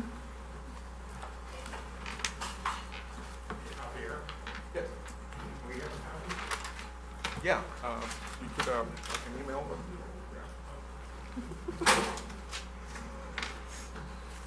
them. Next on the list, Jenna Dempsey. Hello, I'm Jenna Dempsey. My question is in regards to the developer's points about the close proximity of grocery stores and drugstores being available to residents. Walmart is 1.9 miles from the Campana building. Walgreens and Trader Joe's are 1.4 miles from the Campana building, and the Gas Mart USA station on Route 25 east of the Fabian Bridge is 0.6 miles away. The reason I bring this up is because on the afternoon of July 24th at about 1:50 in the afternoon, I was headed westbound on Fabian Bridge, and I witnessed a woman walking across the bridge. As you know, there are no sidewalks on the bridge. Cars were swerving around her in order to give her the space that she needed. In addition, she stopped 2 or 3 times to rest along the way. this is really concerning to me because I do cross Fabian Bridge 4 times daily with my 4-year-old and 6-year-old. And as it is, I avoid that intersection after 3 p.m. until about 7 p.m. every day because I do feel like I'm taking my life into my hands. I live in Allendale, so turning onto Allen Drive, feeling that somebody's going to rear end me any second, especially when the sun is setting. It was really concerning. I'm worried that more pedestrians might cross the street, cross Fabian Bridge on foot because it is the closest place for them to get a quick snack or a drink. If they don't have a car, they're not going to want to probably walk 1.4 miles when a quick snack or drink is 0.6 miles away, let alone children who can't drive yet. I do have a photograph of this woman if you would like to see it. Thank you. Thank you. Next up is John McCormick, then David Block, and Jennifer Beal.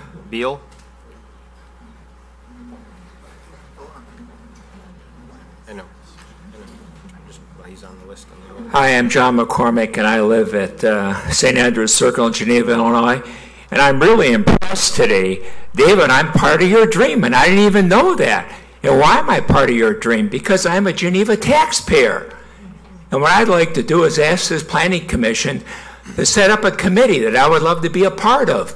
And maybe we could take that dream that's called profit and cut part of that off to pay for the education of these children that are going to be there, for teachers, for bus drivers, so that my taxes don't go out. So David's dream can be a part of my dream, and we can dream together. Thank you. Thank you. Please. Well, I can't really follow that. I just signed up to get on the list, so I pass. Thank you. Next is Jennifer Beal. And after that is Bob McQuillan and Stephen Cooper.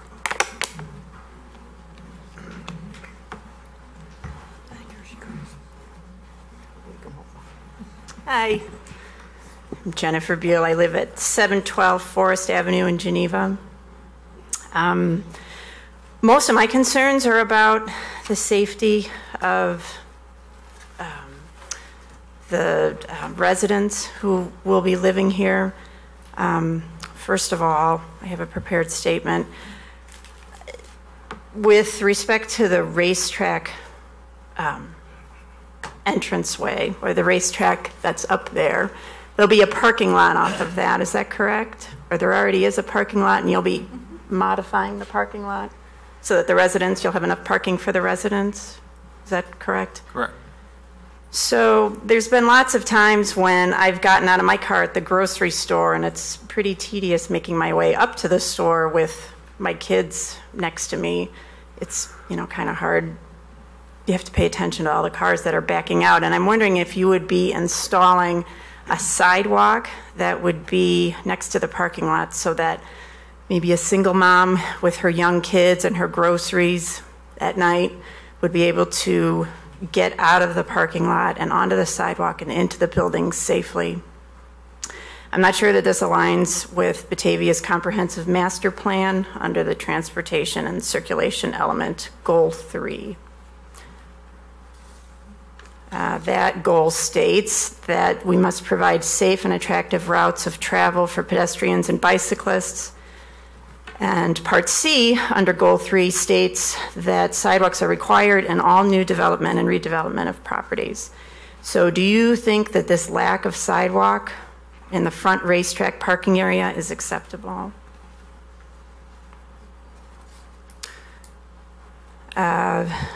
My other statement is about possible effect to emergency response time. This is addressing the public facilities and services element goal number 4 in the City of Batavia's comprehensive plan to provide reliable and high quality emergency response services. The city's policy is to respond to 90% of emergency fire suppression calls with an engine company within 4 minutes of a 911 call and supplement response with full resources within 8 minutes. That same policy is applied to emergency medical services. In Part C, with a first responder within 4 minutes and arrival of an advanced life support unit within 8 minutes.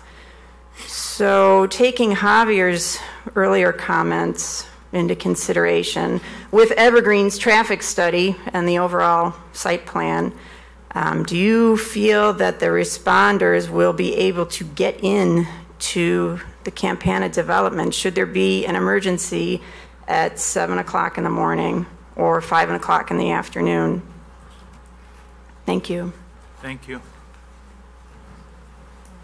Mr. Chairman, members of the Plan Commission, I'm Stephen Cooper, an attorney representing Allendale residents. And as I said to the chairman before, I'd like to yield my time to the people who've come here and given their evenings. And I'll be back next time and be happy to discuss their concerns. Thank you. Was Bob McQuillan?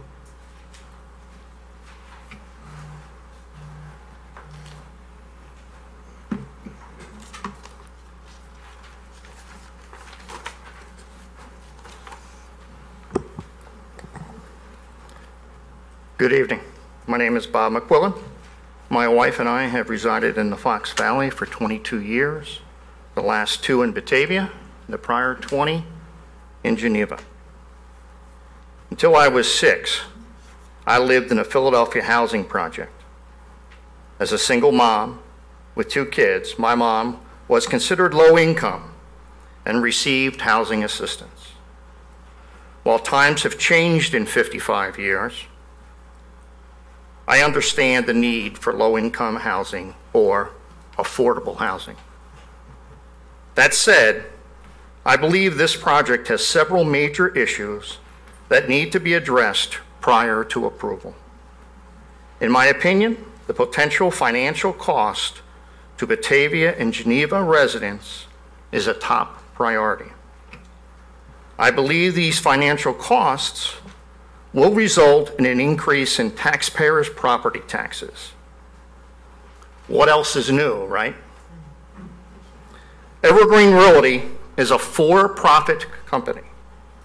They are not developing this building out of the kindness of their hearts. Their goal is to make a profit.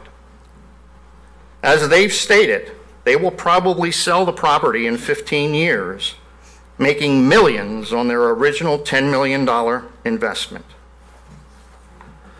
Evergreen has made the following statements. Tax credits or grants will come from federal historical credits, federal housing tax credits, Illinois housing tax credits, King County allocation of federal home dollars, and Federal Home Loan Bank. Don't we all wish we had all that free money when we bought our homes? No, they have stated that no locally sourced tax revenue will be used. I assume they don't realize that federal, state, and county money comes from local tax dollars. Government does not generate revenue, local residents do. They've also stated that based on the 2016 school year salaries, 97 Geneva teachers and 64 Batavia teachers would qualify as residents if they were the sole earner in a household of 4.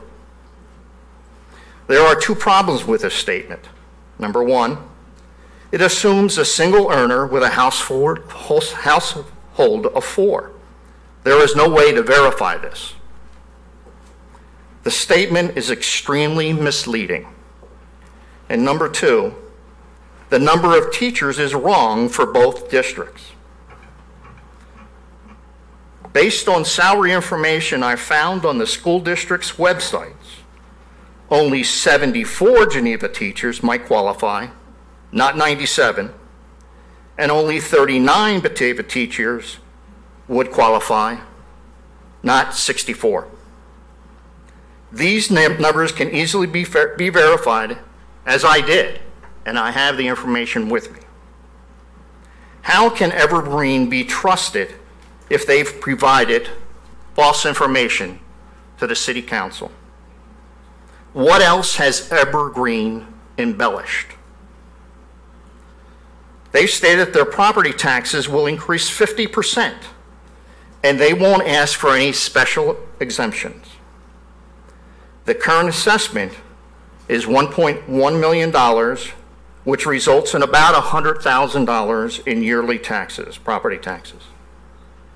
Based on the proposed sale, which they've stated tonight has not been completed, because they do have an option to back out if they don't get your approval, the assessed value should be about $1.7 million, which would be about $140,000 in yearly taxes. This amount will not come close to pay for the public services provided to the Campana building. Geneva School District's expenses alone for the estimated 26 students, which is their number, will be $390,000. Additional costs will be incurred by the township, the Park District, the library, the city, and the city of Batavia. It is obvious that $140,000 will never pay for the services, the service expenses of this development. What benefits do current residents receive from developing Campana other than increased property taxes? This proposal does three things. Number one, it provides affordable low-income housing whose residents will be chosen by the Aurora Housing Authority. No local elected official or resident will have a say on who is chosen to reside there. Number two, Evergreen receives $20 million in free money, and rents will generate about $1.1 million a year, not including any business rental income. Evergreen will make millions when they sell the building. Number three, the local residents will be stuck with paying for the services used by the Campana residents forever. Please don't tell me that it only costs 3 Starbucks coffees per year. With the new Geneva Library, the Batavia water treatment enhancements, every taxing body getting their yearly increases, and increases in all of our utility rates, I expect to pay about, or at least, $500 more next year. This doesn't include the state income tax increase, the proposed 0.5% sales tax increase in Geneva, or the 2% restaurant tax. This certainly is a lot of Starbucks. Every person in this room has an agenda. It could be to diversify the community, have an opportunity to find a place for a disabled relative, keep low-income students out of, quote-unquote, our schools. It could be to turn a profit or no increase in property taxes. My agenda is simple. No increase in my property taxes. As a planning board, you need to decide what is the right agenda. My hope is that you will represent the residents who have been carrying the cost for decades to make this a great community. Please do not add to their burden by ignoring the additional operating costs that each taxing body will incur. Moving into the community means that property owners must pay for the services they get. There shouldn't be any concessions for Evergreen. In conclusion, please make sure that all taxing bodies in both Geneva and Batavia give input to how much this development increases their expenses. The financials of this deal might work for Evergreen, but they don't work for the residents of Batavia and Geneva. Unless Evergreen commits to paying all service costs for the long term, I respectfully ask you to reject this proposal. Thanks for allowing me to share my opinions. Thank you.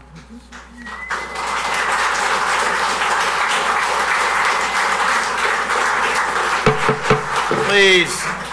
Next is Valinda Kennedy, Sherry Lendy, and then David Dempsey.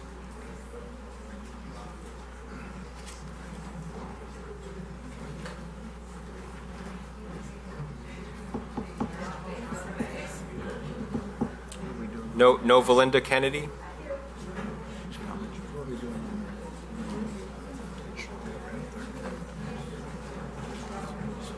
Good evening. I'm Valinda Scarborough Kennedy. I reside at 1451 Holbrook Lane in Batavia, Illinois. Thank you for taking into consideration our opinions today. My degrees are in applied mathematics and computer science, so I also did research to understand the impacts from a mathematical perspective on what we're talking about today. I was able to pull a study from Stanford University titled, "Is Affordable Housing Good for the Neighborhood?" I won't go through the whole study. I would like to point out, though, it talks about some very important perspectives of when you do an assessment of making changes to the neighborhood, the impact, and how you initially identify the characteristics of the neighborhoods you want to evaluate. If you decide to put low-income housing into an environment that is indeed directed towards that population, you will not see changes in how the property values are evaluated. However, I will quote, "In the high-income areas, you saw a strong housing drop very locally, and then it radiated outward over time," McQuaid says. "The price effects remain even after 10 years." I think that's very pertinent as we talk about what we're looking at doing to our property values. I intentionally moved into Batavia, Illinois because of the environment I saw here in the school system. I made a conscientious choice to live in Batavia, Illinois. My husband's a British citizen. We made a conscientious choice to live in the United States. We were very focused when we spoke to our realtor about the environment we wanted to move into. Make no mistake, I come from West Virginia, one of our most poverty-stricken states in the United States. I have been able to live in housing that was not subsidized because I made a choice. I would rather live in a 3-room apartment, which I did several times after graduating, instead of living in a housing project. I, like the fellow gentleman, I want to provide these services to people who need them, like myself at that point in time, but I want it to be for the right reasons with the right outcomes. I will now point to the study that was on the Batavia website that indicated 26% of the people in Batavia could take advantage of this property. On that site, I will quote one of the comments that was posted. In the title of this article, "Low-income housing has no impact on nearby home values." After claiming there's no impact, then you go on to say it has no significant impact with a few exceptions. Then you eventually say that in Boston and Cambridge, Massachusetts, low-income housing projects had a negative impact on nearby homes in terms of price per square foot, a loss of between $18 and $19 per square foot. To me, that is an impact on my property values. I also want to conclude my comments by saying, if indeed, after you hear all of these different presentations and studies, you feel we will not be impacted, my request to this board is to have contract clauses that confirm if indeed our fears are met as homeowners were protected. I'd like to request that in the contract, there are penalty clauses that indicate if we see a rise in traffic incidents or issues, that we will be compensated as the City of Batavia and the City of Geneva. If we see a loss of property values, again, we will be compensated, residents in the City of Batavia and the City of Geneva. And finally, I ask that if we see any change in our crime metrics, we also be compensated. We've made an investment in decisions to live here. We also want to make sure as we have neighbors come in, whether they're developers or residents, they have the same goals and objectives we have, and that's why we're taxpayers and voters. Thank you. Thank you.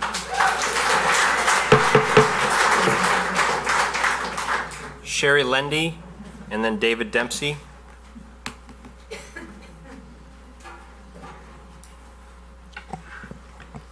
Hi, my name's Sherry Lindy. I live at 1927 Allen Drive. Thank you for hosting us tonight, and thank you for allowing us to share our opinions. I don't think anyone here in this room could probably say that we don't need low-income housing. I think everyone knows that there's a need for that, and probably a lot of us have experience with it. But as a resident that lives in Allendale, I am very worried about children. I come from a family of teachers, and I'm a teacher myself, and I worry about the kids getting to and from the school. Now, I know that there has been a minivan, talk about a minivan being given to the students to bring them back and forth, but we all know that doesn't always happen. Someone's going to be later, the only one left, going to school later, even coming to and from friends' houses. The sidewalks at Campana stop at the Campana property. I don't even know how someone in a wheelchair would be able to get down to the bus stop that's at that corner. I don't think there's a sidewalk that goes to it from the building to the sidewalk. So if you're going to, anyway. That being said, on the May 2nd meeting, Evergreen told the council and the public that the prediction for students for the Geneva School District would be about 10 to 26 children. And I think we heard that again reiterated tonight, right? Okay, so then again at the church meeting on Monday, July 17th, also we said 26 children. So why did the product manager from Evergreen, Nicolette, email Todd Latham of Geneva 304 and said there'll be 41 children coming? I have the email. Thank you.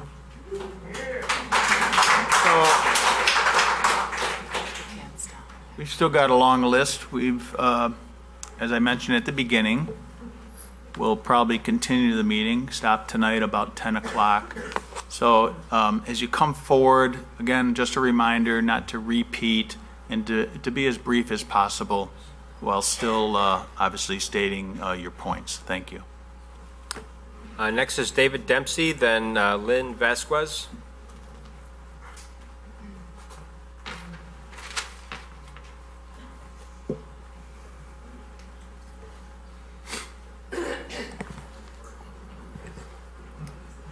Hi, my name is David Dempsey. I am a resident in Allendale of Geneva, and I wanted to thank everybody for having this meeting. I appreciate the opportunity for especially Geneva residents to come in and voice their concerns. From what I can tell from meetings I've attended and things I've seen, it's mostly Batavia that is handling a lot of the decisions, and I wanted to bring up a point in which the fact that Geneva services is going to be used is a direct thing that Evergreen is using to help support and fund the project. So I wanted to pass out a letter that Evergreen submitted, and this is for requests to identify opportunity areas defined by IDA, so I'll pass that around. And I know this is a very exciting topic for everybody in attendance. Opportunities areas, as defined by IDA, are communities with low poverty, high access to job, and low concentrations of existing affordable rental housing. Based on those criteria, it's clear that Geneva is considered to be an opportunity area and Batavia is currently not. And how you define those areas has a impact on funding. If a project is within half a mile of an opportunity area but not in an opportunity area, the applicant can apply to be considered as part of the opportunity area. I think you can see where I'm going with this. If the applicant is considered part of the opportunity area, they receive 10 extra points on their application for low-income housing tax credit funds. The higher proposal scores, the more likely they are to receive an award of the low-income housing tax credits.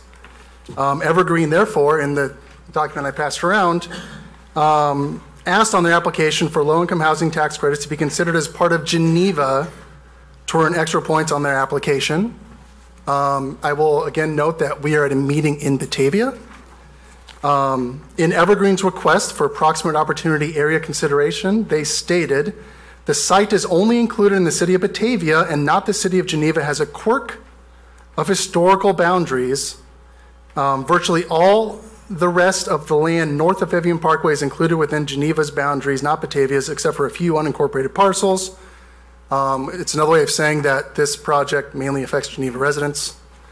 A couple of representatives contacted IDA and asked about this and asked if a development is in one town but requests to be considered part of an opportunity in another town, which town can claim the credit, so to speak, for affordability housing counts purposes.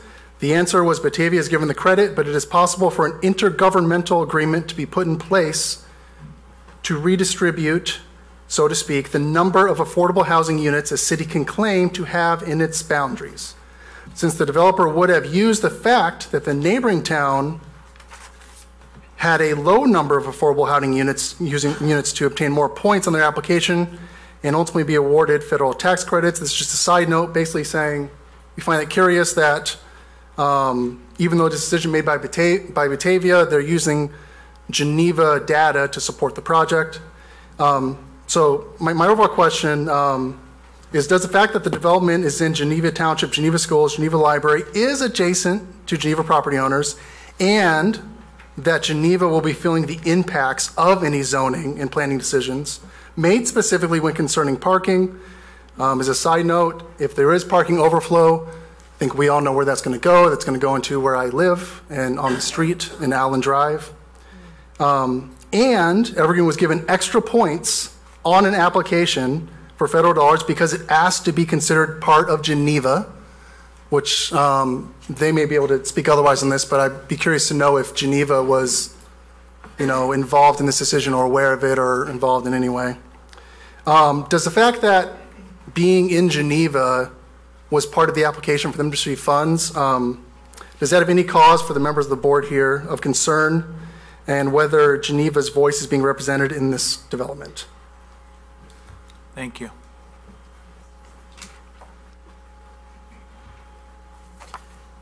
Next is Lynn Vasquez and then Tequila Ahmed. Good evening. My name is Lynn Vasquez, and I live in Geneva off of Western Avenue. I grew up in Geneva. I've been here for over 20 years, and all of my family lives here. I am a low-income, single mother of 2 children, and I have to say that I understand your concerns about traffic. I understand your concerns about taxes. My concern is putting a roof over my head for my children. That's my main concern. I'm here to represent one face for the Campana project. One person whose life would be improved representing millions of people, or in this case, a couple hundred people, whose lives would be improved. I represent the demographic of those who would be qualified to live in this building. I work hard, I'm in school, and I raise my kids. I'm not alone. The US Census Bureau estimated that in 2015, there were over 40 million people in the United States living below the poverty level. And that number includes more single-parent families than any other family status group. I am here to encourage the renovation of the Campana building so that others like myself can build a life, can be a contributing member of a great community, and can have their children attend wonderful schools. Please try to put yourself in another person's shoes, whether it's a single mother trying to best to build a positive future for her children, or an elderly or disabled person still capable of living on their own, or a vet who has served our country and has little assistance or limited resources. Doesn't everyone deserve housing that they can afford? Thank you. Thank you.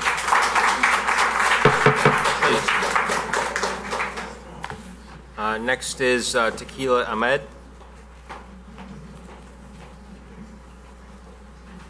Good evening, everyone. I am Lynn Vasquez's roommate, and as we talked about the last time we was here, I don't want to repeat what she said, but I'm here to also put a face to what a qualifying low-income or affordable housing recipient would look like. I, too, am a single mother and have lived in Geneva for the past 2 years, trying my best to start from the bottom up, yet again, just to make and have my children attend wonderful schools and have a great start to a life that they will one day have to contribute to society. So I'm here to show support also for the Campana property. Thank you. Next is Dallas Heikkinen. And then after that is Matt Bowswin. And then Rob Burns. Hi, my name is Dallas Heikkinen. I live at 932 South Jackson Street in Batavia. I've been a resident of Batavia for 32 years, and Capana Building is important to me. It's very important to me. It's a landmark that I love. It's a landmark my neighbors love. When we talked about this proposal, all my neighbors were so excited about restoring this building and providing housing too for affordable people. And one of the comments that I heard tonight, you know, I am happy that Evergreen is making a profit off of this. I think if they weren't making a profit off this, I wouldn't trust them. So that's my statement. Thank you.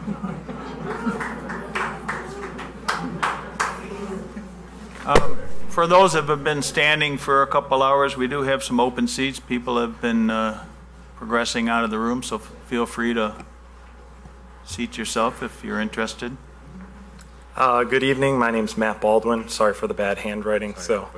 I live at 2013 Allen Drive. I'm adjacent landowner to this project. I just want to second some of the previous comments and not repeat everything that they've said, but I think this project, based on its location and the planning boundaries and the city boundaries, is a unique opportunity for both Batavia and the city of Geneva to work together at some capacity.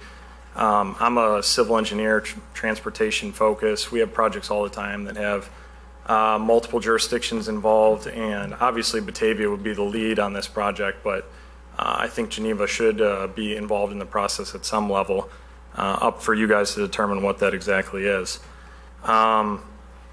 I have a list of concerns, are all site-based. As a immediate adjacent landowner, and then also as my background as a civil engineer, I'm concerned with safety, traffic, mobility, parking, drainage, and noise abatement. And just as a general concern, I think as we sit here and we go back and forth on for or against the project with the comments, I think what I continue to have a sense of is that this project is kind of being rushed through the system a little bit.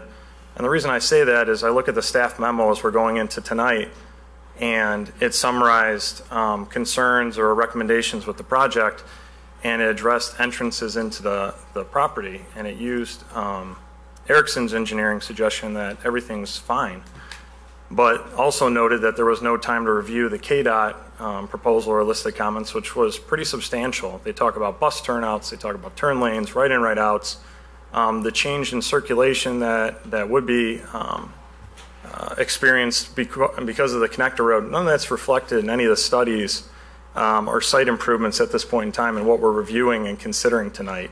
And I think we should take the time to see what that plan would look like and understand what those impacts are before we make a decision on whether or not this is a responsible development. That's my opinion. In terms of traffic, and once again, I just wrote down some notes, so I'll try not to repeat.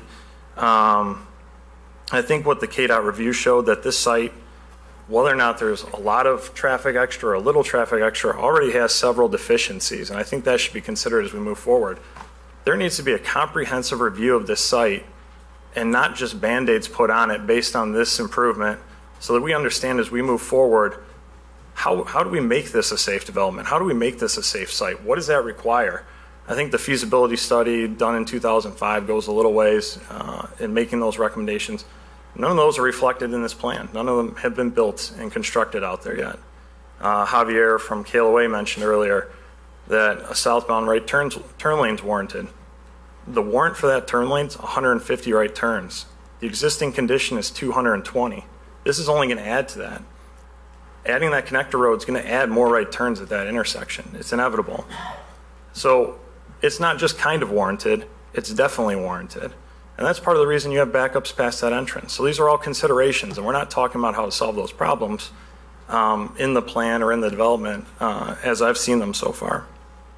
Let's see. So, and most of those will reflect in safety improvements. I mean, we talked about the 5% intersection earlier and what that means. That means this is not a safe intersection. A lot of these improvements that are proposed will increase the safety of this intersection. So I think they should be considered as part of this development.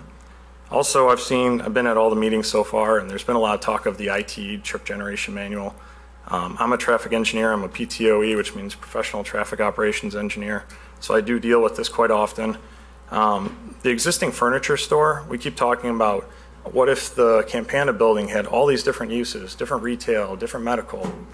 Well, these problems that currently exist aren't going away. That furniture store right now is the lowest developer of traffic of any retail use. So what happens if that isn't a furniture store? That's 16,000 square feet that could be used as something else. Right now it is the lowest use of traffic. So there's existing problems with a generator on site.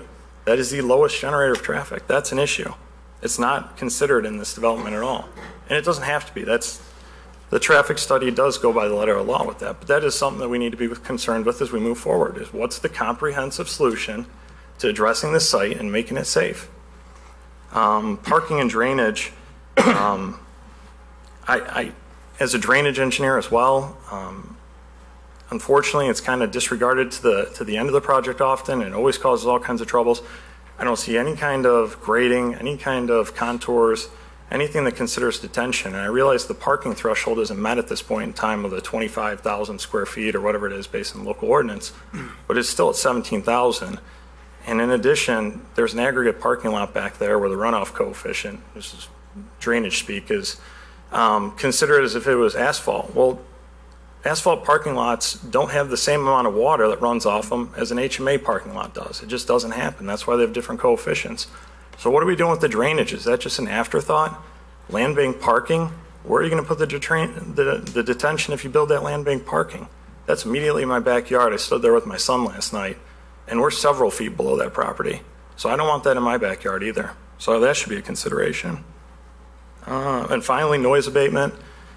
We had a neighborhood meeting at Allendale with our local representatives. They organized the meeting. I give them credit. They wanted to talk to us about our concerns. They took out their time. They made the comment that asking the Plan Commission at this level would be the time to raise the concerns over possibly having a noise abatement wall. Given the change in uses, given the change in the property and how its makeup is going to change in terms of a tot lot in the back and a lot more activity than we currently see back there. Right now it's only maintenance equipment. I would like to see some consideration of a noise study or noise wall abatement or something that at least talks about that as a consideration. As Geneva noted, that is a reasonable concern to raise at this point. With that, I'm going to close my comments, and I just want to say that based on looking at this development, there's a long way to go with the site plan before we really have a responsible development. And so I think we need to pump the brakes a little bit and think about some of these considerations. Thank you. Thank you.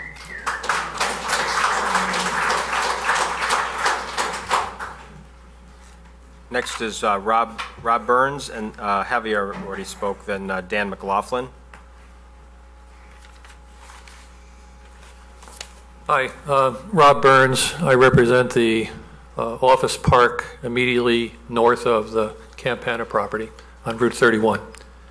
I spoke very briefly at the first meeting and said I was encouraged that the city said they were not going to rush the project through, which was a fear of mine then, 3 months ago.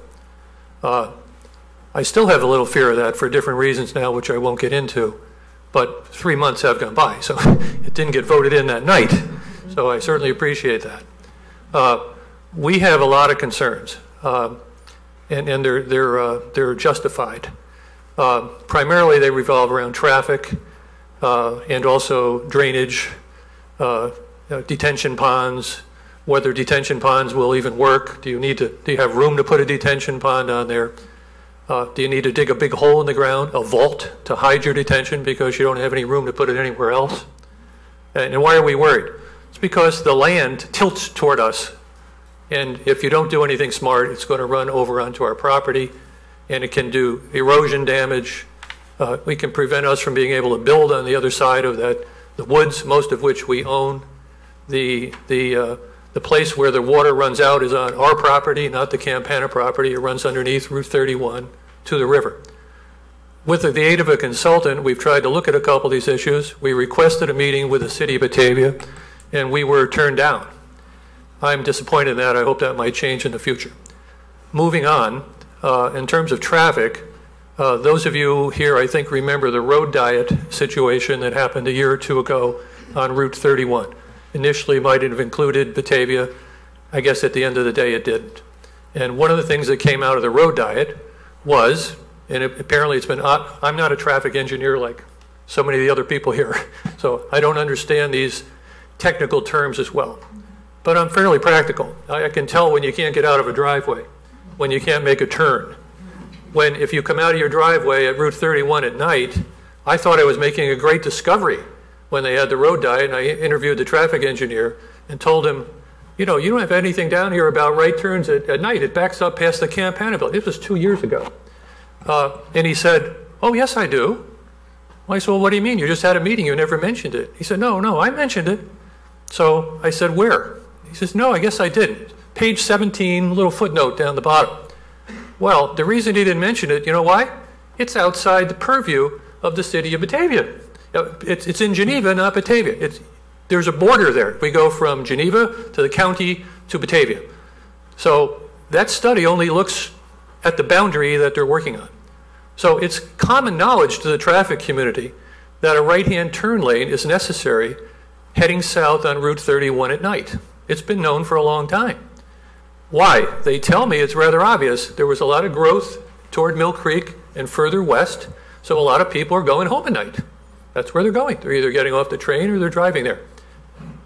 King County is telling us that the growth that has been stymied by the recession, lo and behold, it's coming back. We're building houses again. Where are they going to be? According to their plans, it's going to be west. We're talking 43,000 more people out there. They're talking making Fabian Parkway 3 lanes each way. Not 2 lanes, 3 lanes each way. So when I look at these things just as someone who studied this intersection, watched it every day for 15 years, I would say I know more about it than most people in this room. I've experienced it. It's important to me. And I think it's time that we already know that it's considered one of the most dangerous intersections in all of King County. The City of Batavia Police Department data says there were 70 accidents there in the last 3 years and 5 months. That seems like a lot of accidents. Homestead folks have told me that their people have already had too many accidents already at that intersection. I was surprised to hear someone come tonight, but they said they were worried about it. I agree. I think they should be worried about it. We are the 2 biggest people near that property. In fact, our property surrounds the property. So we are concerned. And I think it's time that somebody looks at this intersection, and as far as the city of Batavia, I think you should give serious consideration. And it doesn't matter what is going in there. It doesn't matter whether it's low-income housing or anything else. That location cannot handle much more traffic. That's it. 10 years ago, there was a development here, and I was in this room. It was finally shot down after a year, proposed by the Campana owners at the time.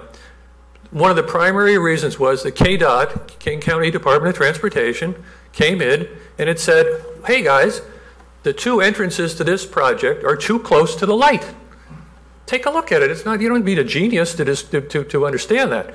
And when intersections are too close to the light, it causes traffic problems. Things can back up. The King County report that was issued, I believe I was on vacation, Thursday night, says that all over again. I mean, they sure as hell ought to say the same thing again. It's the same thing they said 10 years ago. And things aren't any better. If anything, they're worse, and they're going to get a lot worse. So I understand it came in too late, apparently, for the staff here to really analyze it. You know, I understand. But that's a crucial piece of information. Apparently, this KLOA report has come up with some similar conclusions. I'd ask you to look at these things very seriously. It doesn't matter what's there. It doesn't matter that you can talk about, alternatively, we could have a lot more traffic in there if we built office buildings. That's my business, office buildings. I'd like nothing more than own more office buildings. The fact that you might be able to build an office building there has nothing to do with how many cars can be handled at an intersection. If you wanted to build the intersection, King County, build the office buildings, King County is going to tell you, you can't. You cannot do that. There would be too many cars coming out of here. We can't handle it. So that's the reality from a layman's point of view. I appreciate your time. Thank you.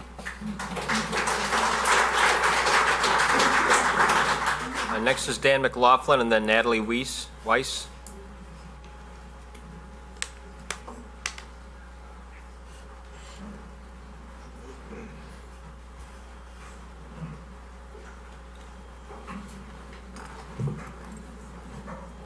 Good evening. My name is Dan McLaughlin. I am an employee of the Chicago Regional Council of Carpenters. I am a union representative. I've been doing this job for 16 years. I've seen a lot of projects come in, good and bad. And when in my world of good and bad, I've seen non-union jobs and union jobs. This project here has potential to employ a few hundred people and continuing, jobs afterwards. With the aging building like Campana, it's really important to know that it's got to be done responsibly. There's obviously some very big concerns from neighboring communities, and as a member that's been in the union for almost 22 years, I've actually worked on this building, a few years back, and it was a great opportunity. But we just got to be responsible about how we approach this. And I would love to have the opportunity to talk to any of these commissioners. I've got over 20 some odd years of experience in the construction industry, and what some of these engineers and other people have said, these are valid points. We need to look at all aspects and give the consideration to the communities that this project could impact. So as much as I want to say that I wholly support this project, we have some homework to do. So I appreciate and I yield the rest of my time. Thank you. Thank you. Natalie Weiss.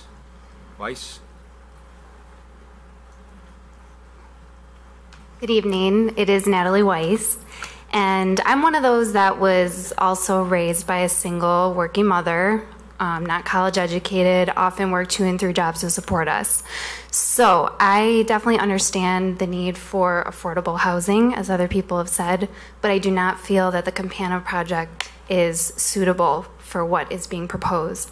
The specific concern I'm talking about tonight is about families. I'm concerned about the ability of affordable housing apartment units being able to evolve with families.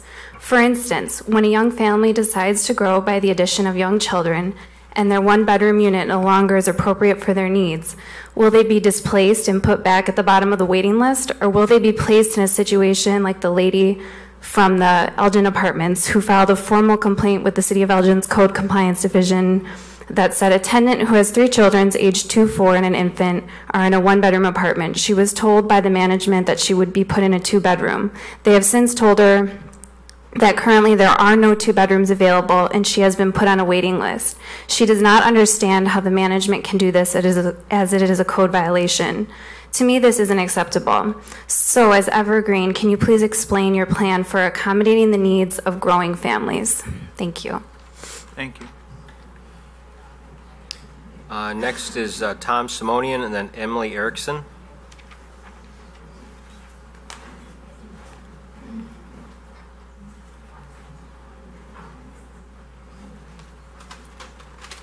Thank you, Plan Commission Chairman, staff. My name's Tom Simonian and I live in Geneva, but I own 3 homes in Batavia. For whatever it's worth, my brother lives here, my sister lives in Batavia, my mom lives in Batavia, so I do have some Batavia roots.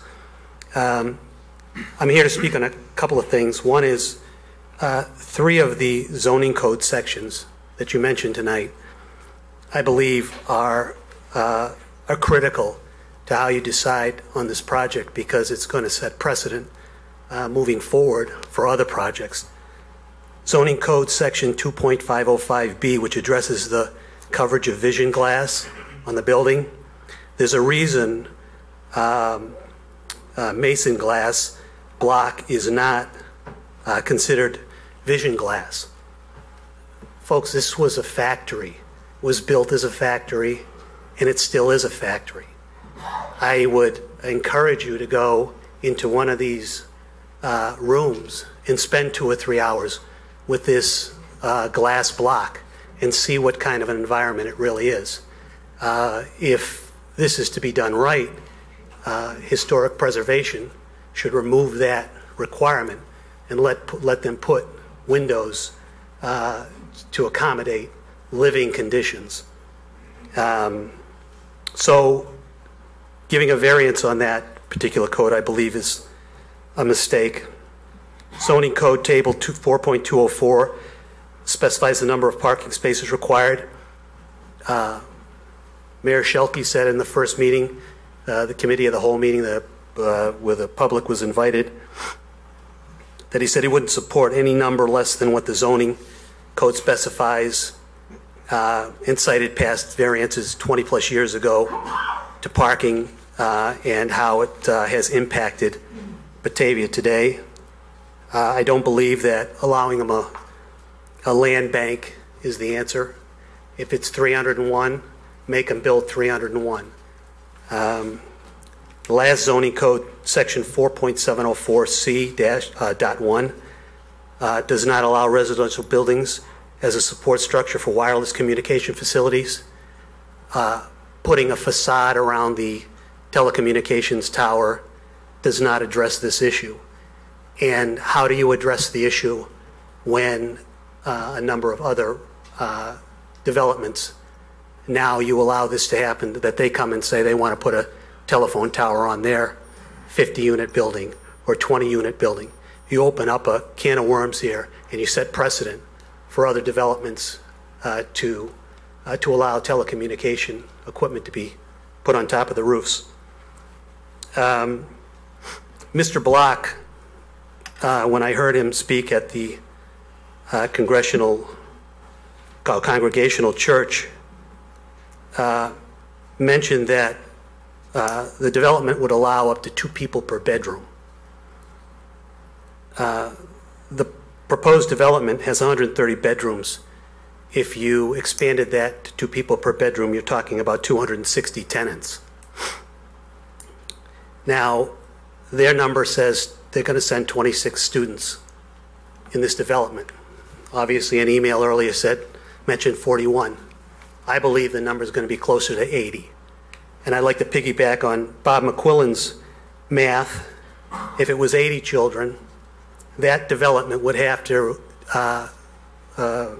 provide $1.714 million in property taxes to accommodate the $1.2 million needed to educate these children.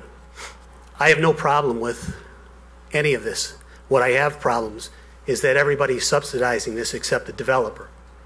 And I don't think that's fair, and I don't think it's right. And it's not only the Geneva School District, it's the Batavia government, police, fire, and in public works, the library district, the park district. Also at that congressional church presentation, Mr. Block said, and I quote, "We evict people who bother their neighbors." So out of curiosity, and this is a question for Mr. Block, I had the Elgin police report pulled for 6 months from, I believe it was December of 2016 to June of 2017. 96 incidents, which included sexual offenses, fights, burglary, retail theft, unlawful possession of drugs, unlawful distribution of drugs, thefts, criminal damage to property, battery, obstructing justice, damage to property, resisting arrest, identity theft, harassment, and aggravated assault, which is some of the incidents. My question isn't necessarily geared towards the individuals living there. My question is to Evergreen and Mr. Block. How many of those 96 incidents that created those types of felonies did you evict because they were a nuisance to the neighbor? And the neighbors of the neighborhood. I'd also like to know how many folks you've evicted in all your properties over the years. Because I have a funny feeling that that isn't necessarily the case, that they evict people who bother their neighbors. At the beginning, well, you could probably guess the position I have with regards to this development. But I would change my position if 4 things were implemented. 1, in the information, it says 26% of Batavia residents would be eligible for this development. If that's the case, I'm guessing Geneva and St. Charles would have a good percentage of residents that would also be qualify for this particular development. I would like to see us take care of our people in the Tri-City and allow only the Tri-City residents who qualify be residents of this particular development community. I don't want to see the Aurora Housing Authority manage this process, or the City of Chicago, or anybody else. 2, I'd like to see Evergreen be a true partner to this and let them pick up the shortfall. If they claim it's 26 students and they're banking on that, then let them pick up the shortfall, which is about $350,000 of the $1.1 million that they're going to make in rent. So they can be a true partner to this. 3, follow through with your comment that we evict people who bother their neighbors, and have an eviction process that will protect the neighbors and the residents within the community. And then last, one of the aldermen at the initial meeting mentioned maybe we should transport the students to the Batavia School District. Why don't you move the children to the Batavia School District and let Batavia manage that process? If those 4 conditions are met, I'd support this tomorrow. But if not, I can't support this. Thank you very much.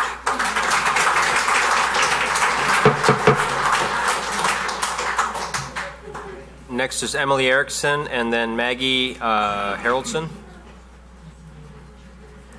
Hi, my name is Emily Erickson, and I live in the Allendale neighborhood. I wanted to talk about Batavia's comprehensive plan in regards to traffic and KDOT. The City of Batavia's comprehensive plan describes issues identified with transportation and circulation elements and consequent goals to attain safe and efficient transportation. The introduction to the City of Batavia's comprehensive plan states, I quote, "Safe and efficient transportation plays a key role in building and maintaining a strong community." The plan identifies issues for the transportation elements to address. So again, quote, "Traffic delays have been cited in numerous city surveys as a major issue for residents. Traffic is an ongoing local and regional concern, having impacts on commerce and the overall quality of life." Another issue identified in the comprehensive plan is number 7, and that states Batavia's major streets are under the jurisdiction of the state or Kane County. Those entities are the sole decision makers for allowing access to these streets. The city must continue to work collaboratively with these authorities to best plan for a development of adjacent properties and roadway improvements. In order to address the many issues identified with traffic, the comprehensive plan has determined specific goals to achieve. Goal number 5, carefully manage entrances and exits to public streets in concert with Kane County and IDOT to ensure safe and convenient access to property. I don't believe that IDOT has turned in their site plan yet, right? After reviewing the KDOT traffic study and site plan, if the City of Batavia fails to require Evergreen to implement their revisions, this would be an utter failure by the City of Batavia to fulfill its declared major goal elements in their comprehensive plan. My next comment has to do with housing supply. Bear with me, I have a few pieces of a puzzle to put together before I explain it.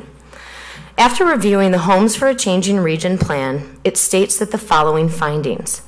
There is a shortage of rental housing for those making under $35,000 a year. But it states that there is more than an adequate supply of rental housing for residents earning between $35,000 and $50,000 a year. So I will say that again. The Homes for Changing Region plan stated that there is more than an adequate supply of rental housing for residents earning between $35,000 and $50,000. Now, in the Campana Property Needs Assessment, which was prepared for Evergreen Residential Development and added on July 7th, 2016, and submitted to IDA as part of its low-income housing tax credit application, it states in Section 3E, which is the population and demographic characteristics, that the population for the PMA, which is the primary market area, which encompasses Geneva, Batavia, and North Aurora, that the projected population growth year is only 0.0 0.3%. A 0.3% population growth for these three cited cities equates to 197 people a year within that Tri-City area. 197 people. And these 197 people, we don't know what income brackets they fall into and whether or not they'll be low-income housing or need low-income housing or whether they're children or anything like that. So, in light of these combined points and the fact that there will be 1,336 future planned apartments units between St. Charles, Batavia, that fall within less than 4 miles of Campana, I feel that this will add a challenge for your ability to fill the market rate units. Since there is a shortage of rental for people making under $35,000, don't you feel obligated to convert the market rate units into other types of income-driven units? My final comment has to do with the voucher status. I kind of question how many people from Geneva and Batavia will be living in Campana. There are 25 Aurora Housing Authority vouchers assigned to Campana. The waiting list for the project-based voucher units is full, and therefore it's closed for future applicants. The AHA, Aurora Housing Authority, does not accept applications when the waiting list is full. Given this status, will anyone who currently desires to live in those 25 assigned vouchers from Batavia and Geneva ever have the opportunity to fill those units? And can you tell me how soon will that waiting list be open again? Thank you. Thank you. We've heard a lot of comments related to traffic, so for the sake of expediency, just going forward, if you have concerns about traffic, please just say, I echo the concerns about traffic, and we'll move on. Thank you. Hi, I'm Maggie Haroldson. I've lived in Geneva for 50 years. I've lived in Allendale for 28. And you're glazing over on me here. I just want you to know that there are lots of people in Allendale who are for this project. I'm one of them. I'm a retired school teacher, and I don't even understand how they're calculating these school costs. When a new student walked into my classroom, we dug a desk out of some storeroom. I took books out from under my sink and set them up, and they went. They didn't have to hire another teacher. The impact is not that great. It isn't. It isn't. Be respectful. You just wind up. Come on, please. You just wind up with 26 kids instead of 25. Thank you. Sorry for the interruption. Next is Denise LeCure, and then Scott Sutherland. I just want to remind the audience we need to remain respectful and allow each person to state their position. Thank you. Hi, I'm Denise LeCure, 2101 Western Avenue, Geneva, Illinois. And I would also like to express my concern for the antenna and the possible danger it causes to humans. And also the crosswalk. Right here in the Erickson Engineering Associates report on page 16, it says, extending the sidewalks west to Allen Drive is not recommended due to its close proximity to Fabian Parkway. Then how could it possibly be safe for a pedestrian crosswalk with signals to be added to the west leg of the Fabian Parkway, Fabian and Route 31? I mean, if it's dangerous to have a sidewalk along Fabian, then isn't it dangerous to also cross Fabian at that intersection of Fabian and 31?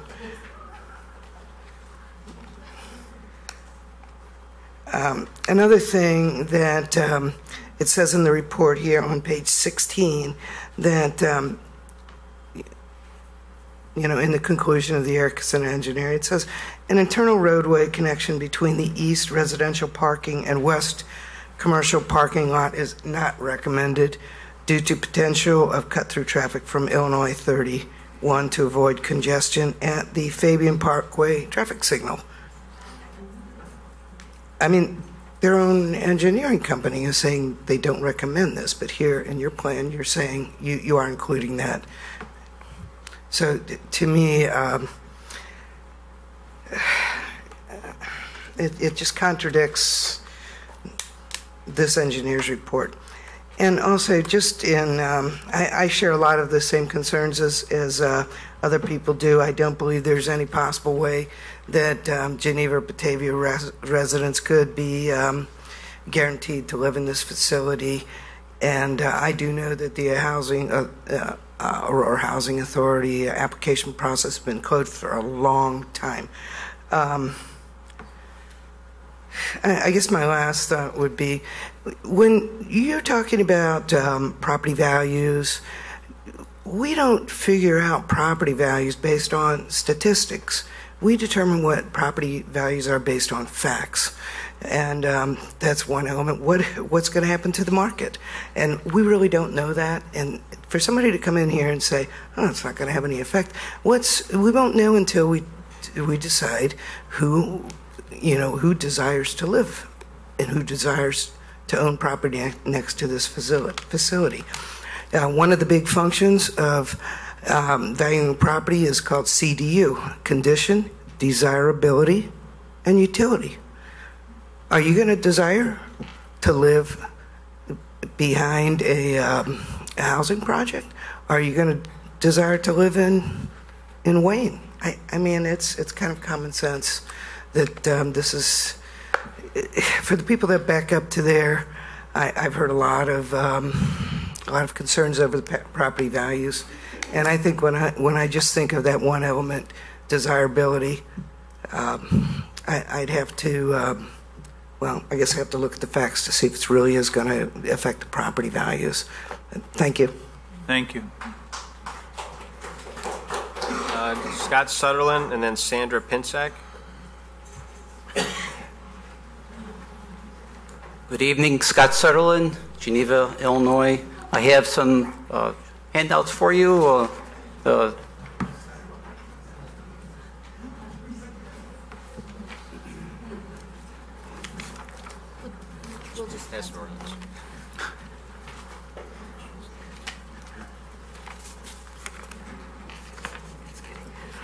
Within Evergreen's application narrative, they state that the development will retain commercial spaces of the southern wing built in 1960s and the warehouse wing built in the 1990s. I'm a little bit confused because when I took a look at the aerial shot from what you have there from 1956, it clearly shows the warehouse was already built. So why does your application narrative, the warehouse wing from the 1990s? We have more than a $20 trillion national debt. No one wants to talk about it. Our children will definitely be talking about it. Evergreen will get many millions in HUD money from the taxpayers, many millions more in subsidies from the taxpayers. I know people who can't even afford to live in their houses anymore because of the real estate taxes. Things have to be paid for.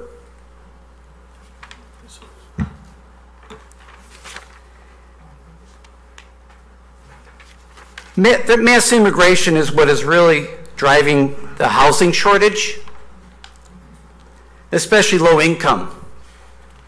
We have more than 1.5 million immigrants coming to the country every single year for decades. That's legal and illegal together. With the current trends of immigration and high birth rate among the new immigrants, the U.S. Census Bureau projects our population to exceed 1 billion people by the end of this century. That's more than 3 times in our current population. I know you never hear about that from the media, but it's the reality. Look it up, right from the U.S. Census Bureau. What's it going to be like then with a housing shortage?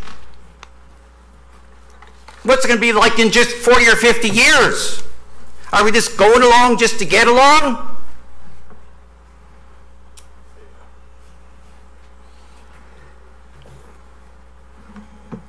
In fact, if we deported all illegals tomorrow, 20 million of them. Excuse me, sir. There would be a housing surplus. Sir, you're off topic. Okay, I am. Please I'm getting right. I'm done with that. at hand. Okay. I'm sorry about that. I was off topic, but I had to give that background. You know, we've been in Geneva, my family and I, for 20 years. We love it here. We love going to the historical districts. In fact, a lot of time, effort, and money has been put into our historical districts. A lot of time, effort, and money. Why is that? Because we want to preserve our towns. What we came here for. There's a reason for that.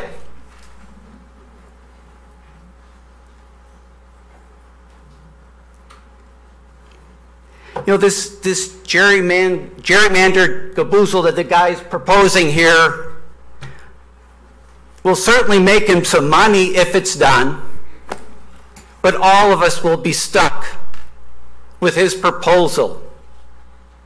Thank you. Thank you. Next, Sandra Pinsack, and then Michael Frost, and I'm not sure how many more you want to take. Yeah, it's 9:55, so let's do the next two, and then we'll decide if we need to call others. Good evening. Thank you. And thank you for this meeting. I'm Sandra Pinsack, live at 2005 Allen Drive in Geneva. I'm an original owner, been there for 49 years. So I've seen a lot of changes come and go. I've seen a lot of proposals that came, and due to the economy, due to when the real estate market dropped, we did a lot of changes. Everything has worked out, and it worked out very well. But I'm here to ask you, no way, on Campana and the project that you have now. A lot invested here. And I am amazed that Evergreen brought up, even for the elderly. It was never mentioned in the first meeting, all right? Because we did talk about the possibility of housing for elderly, over 55 and over affordable. That was not because we get enough money that way through subsidies. That is a possibility. Something needs to be done with Campana, I agree. I'm here 49 years. The building's been empty for 49 years. There's been nothing behind us at that end, all right? But we don't want anything now. I am very concerned about the traffic that's going to come up Allen Drive. Well, you're talking about 31, and you're talking about Fabian. They're cutting off and coming up Allen Drive also, onto Western Avenue.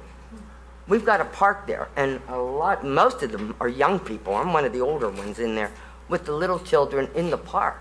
That's a concern, all right? And the one question I do have for Batavia is, do you have occupancy standard rules? Yes. What are they? Do you know what, I'm sure you know what they are.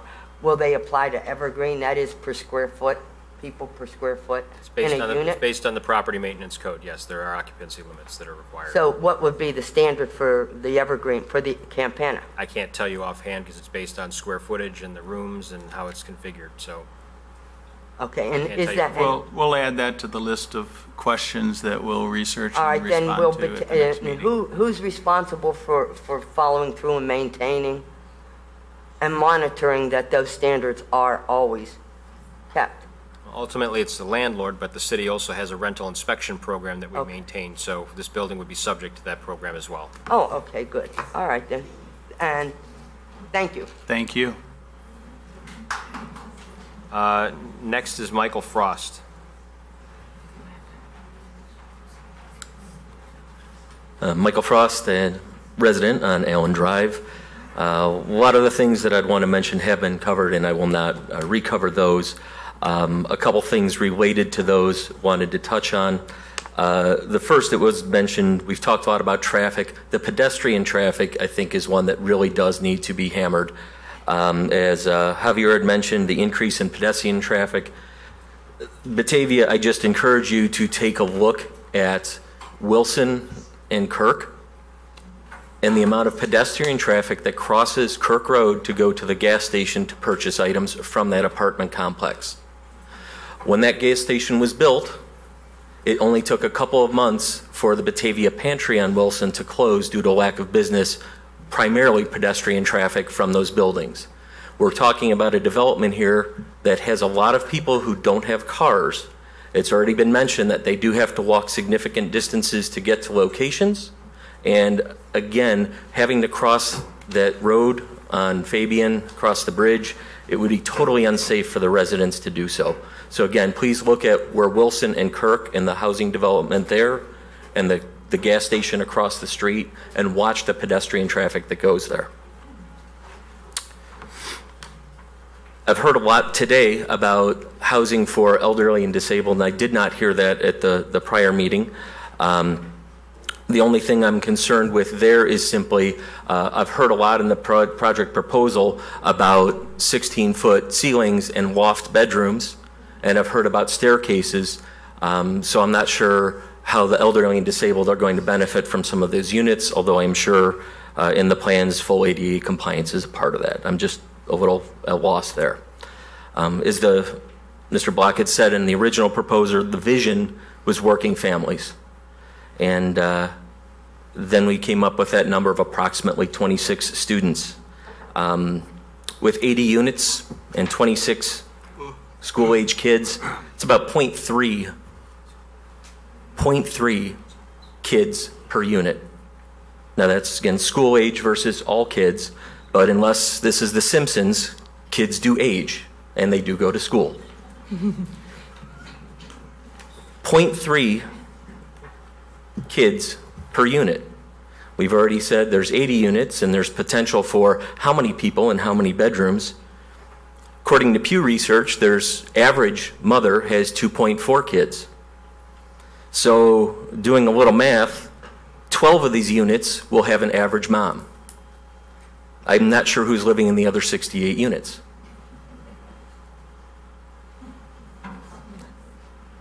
Just want to wrap up. We've heard a lot about the benefits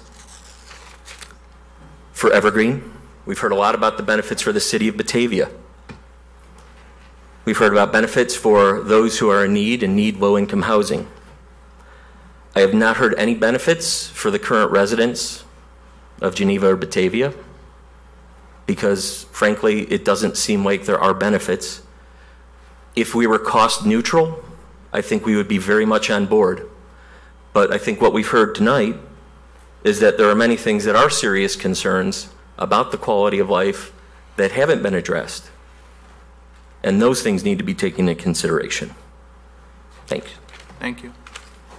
All right, so with that, I think we're going to stop the public testimony. We'll continue the meeting to 7 p.m. on August 16th here.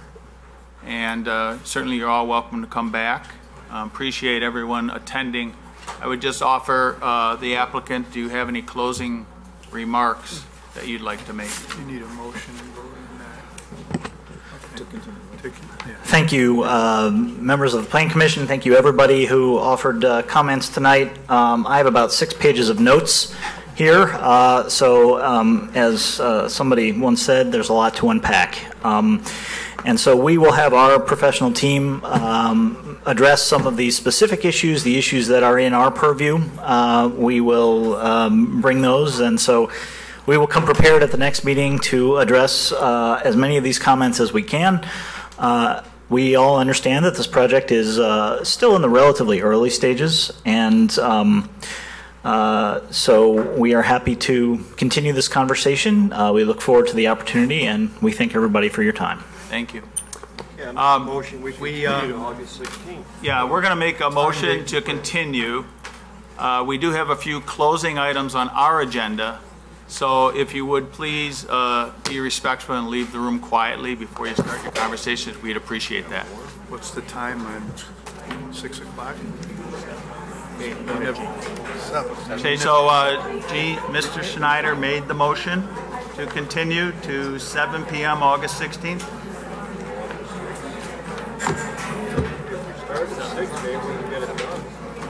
7 p.m. Do we have a second? I'll second it.